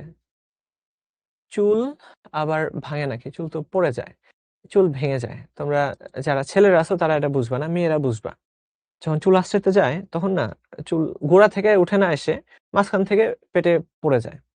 তো এই কারণগুলো এটা হইতে পারে। ইভেন চুল পড়াও এই কারণে বৃদ্ধি পায়। প্রোটিনের অভাব, ওমেগা 3 ফ্যাটি অ্যাসিডের অভাব, জিঙ্কের অভাব। তাহলে আমরা তো অভাব বুঝলাম, এই অভাব পূরণ করব কিভাবে? এই তোমার শরীরে যত গ্রাম ওজন, যত কেজি ওজন আছে তত গ্রাম প্রোটিন খেতে হবে। এই ওমেগা 3 ফ্যাটি অ্যাসিডটা ভাই কোথায় পাওয়া যায়? ওমেগা 3 ফ্যাটি অ্যাসিডটা পাওয়া যায় হচ্ছে ডিমের মধ্যে, বুঝছো? ডিমের মধ্যে পাওয়া যায়। তো সকালে উঠে 2টা-3টা ডিম খেয়ে ফেলতে হবে। আর যাদের সিভিয়ার সমস্যা শুরু হয়ে গেছে তাদের জন্য সাপ্লিমেন্ট নিতে হবে।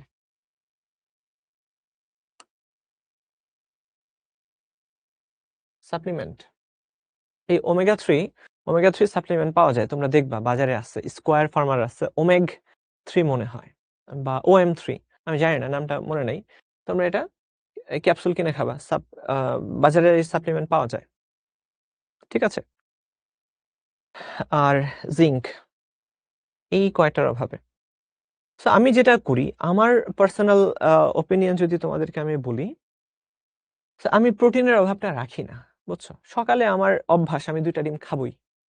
তারপরে দুপুরবেলা ধরো যে মাছ থাকে অথবা মাংস থাকে, রাতের বেলায় তোমার ভাতের সাথে ডাল থাকে, ঠিক আছে? তো আমার 3 বেলায় তোমার প্রোটিন থাকেই কোনো না কোনো ভাবে, ঠিক আছে? আরে ওমেগা 3টা আমার সেই ডিম থেকে পূরণ হয়ে যায়। এই জন্য আমি এক্সট্রা করে আর ওমেগা 3 খাই না। আমি জিঙ্কটা কোত্থেকে পূরণ করার চেষ্টা করি দেখো। এই জিঙ্ক এর অভাব পূরণ করার জন্য আমি একটা ট্যাবলেট খাই, তোমাদেরকে আগেও আমি বলছি, অ্যাভাগ্রেন ট্যাবলেট। এটা আমি প্রতিদিনই খাই, অ্যাভাগ্রেন ট্যাবলেট। এই অ্যাভাগ্রেনের মধ্যে কি নাই ভাই? সবকিছু আছে। এই অ্যাভাগ্রেনের মধ্যে সেলেনিয়াম আছে। এই সেলেনিয়ামটা তোমার শরীরকে তরতাজা রাখতে হেল্প করে। শেষ বয়সে ডায়াবেটিস, তারপর হার্টের সমস্যা, এগুলা প্রতিরোধ করতে হেল্প করে। জিঙ্ক, জিঙ্ক আছে এর মধ্যে, ম্যাঙ্গানিজ আছে এবং কপার আছে। তোমার বডিকে সমস্ত ড্যামেজ থেকে রক্ষা করতে যে জিনিসগুলো লাগে, সেই জিনিসগুলো হচ্ছে এই 4 জন। এবং এই 4 জনকে আরো সহায়তা করে vitamin A, vitamin C, vitamin E এবং ভিটামিন কে। এই 4 জন। এই 4 জনই সুপার অ্যান্টিঅক্সিডেন্ট। তোমার বডিকে ড্যামেজ হওয়া বা ক্ষয় হওয়া থেকে রক্ষা করে। তোমার বডিতে ক্ষয় যত কম হবে, তোমার এজিং তত আস্তে, আস্তে হবে। শেষ বয়সে যেয়ে দেখবা যে তোমার ডায়াবেটিস হইতেছে না, তোমার হার্টের সমস্যা হইতেছে না, তোমার স্ট্রোক হইতেছে না। সো এখনকার মানুষের ডায়াবেটিস হওয়া বা হার্টের সমস্যা হওয়া, হার্ট ব্লক হয়ে যাওয়া, স্ট্রোক হওয়া, এগুলোর মেইন কারণ হচ্ছে ড্যামেজ হওয়া। বুঝছো? Oxidative damage. সো এই ইনফ্ল্যামেশন বা অক্সিডেটিভ ড্যামেজ কমানোর জন্যই এই মিনারেলস এবং ভিটামিনগুলা লাগে। এই একটা ট্যাবলেটের মধ্যে সবগুলা পাওয়া যায়। আজকে বিকালেও আমি খাইছি। দুপুরে খাওয়ার পরে এটা একটা আমার সামনের হাতে পাইছি, খেয়ে ফেলছি। সো এর মধ্যে দেখো ভাই জিঙ্কও আছে। সো আমি কিন্তু অনেক ওভারঅল অনেক কিছু ভাবি। বুঝছো? আমার পড়াশোনা এগুলা নিয়ে, ঔষধ নিয়ে, এই সাপ্লিমেন্ট গুলা নিয়ে। ঠিক আছে? আর যারা ছোট বাচ্চা আছে, ছোট বাচ্চাদের যদি কিছু প্রবলেম দেখা যায়, যেমন ধরো যে গ্রোথ ভালো হচ্ছে না, তোমাদের মধ্যে এমন কেউ থাকতে পারো, দেখো তো তোমাদের হাইট কম। এখন তো তোমাদের বয়স হয়ে গেছে। ধরো 17 কি 18? 5 মিনিট। 17 অথবা 18। সো এই বয়সে কারো যদি হাইট কম থাকে, এই হাইটটা তুমি বাড়াইতে পারবে না। কারণ তুমি একটা পরিণত বয়সে চলে গেছো। বাট তোমাদের যারা বাচ্চা-কাচ্চা আছে, মানে হচ্ছে ছোট ভাই আছে বা বোন আছে বা তোমার ভাতিজা ভাগ্নি থাকতে পারে। তাদের ক্ষেত্রে কিন্তু যদি বংশে কারোর এই হাইটের সমস্যা থাকে, হইতে পারে এটা। সো তাদের ক্ষেত্রে যে কাজটা করতে হবে, এই যে তোমার ক্যালসিয়াম, ওমেগা 3, স্পেশালি ক্যালসিয়ামটা খুব বেশি জরুরি, বুঝছো? ক্যালসিয়ামটা অনেক বেশি জরুরি। দেখা যায় কি যে আমাদের হাইট বাড়ার জন্য একটা হরমোন আছে। এই হরমোনটা আমাদের হাড্ডির সেলে বা কোষের মধ্যে যায়। তো যদি হাড্ডিতে ক্যালসিয়াম না থাকে, তখন ওই হরমোন আর কাজ করতে পারে না। সো ক্যালসিয়ামটা খুব জরুরি। আর এই ক্যালসিয়ামের জন্য আবার ভিটামিন ডি জরুরি। Vitamin D. সো যাদের হাইটের সমস্যা আছে, যাদের ফ্যামিলিতে, ওই বাচ্চা-কাচ্চাদেরকে আমি বলব যে অবশ্যই, অবশ্যই ভিটামিন ডি খাওয়াইতে হবে তাদেরকে। ঠিক আছে? ভিটামিন ডি খাওয়াইতেই হবে। তারপরে কিছু তোমার মাল্টিভিটামিন, যেমন একটা সিরাপ আছে ভিটাগ্রো, বাচ্চাদের এটা খাওয়াইতেই হয়। মানে তাদের ভালো গ্রোথের জন্য, বুঝছো? ব্রেইন ডেভেলপমেন্টের জন্য, তাদের গ্রোথের জন্য এগুলা লাগে। সো এখানে অনেকগুলা ফ্যাক্টর কাজ করতে থাকে। সো আমরা আজকে একটা প্রবলেম নিয়ে কাজ করলাম। এটা হচ্ছে চুল ভেঙে যাওয়া বা নখ ভেঙে যাওয়া। তার জন্য ভাইয়া প্রোটিনের অভাব, ওমেগা 3 ফ্যাটি অ্যাসিডের অভাব, জিঙ্কের অভাব। ওমেগা 3 ফ্যাটি অ্যাসিড তোমার ডিমের মধ্যে পাওয়া যায়। ডিমের মধ্যে। বুঝছো? আর যাদের খুব বেশি সমস্যা, আমি তাদেরকে বলব সাপ্লিমেন্ট নেওয়ার জন্য। ওমেগা 3 এর ক্যাপসুল পাওয়া যায়। ঠিক আছে? এটা ডেইলি একটা করে খেয়ে নিলেই হয়। ওকে। আর মিনক্সিডিল হচ্ছে ভাই চুল গজানোর ওষুধ। মিনক্সিডিল, ফিনাস্টেরয়েড, এরা হচ্ছে চুল গজায়। বুঝছো? সো এখানে আরেকটা কারণে হইতে পারে এই চুল ভেঙে যাওয়াটা, চুল যদি পরিষ্কার পরিচ্ছন্ন না রাখে কেউ। চুলকে পরিষ্কার রাখতে হবে, বুঝছো? ডেইলি গোসল করতে হবে। ইদানিং আমি মেয়েদের মধ্যে না, সবার মধ্যেই খেয়াল করছি তারা নিয়মিত গোসল করে না। এটা খুব বাজে একটা জিনিস, বুঝছো? খুব বাজে একটা জিনিস। আর ডিরেক্ট সানলাইটের কন্টাক্ট থেকে চুলকে বাঁচিয়ে রাখতে হবে।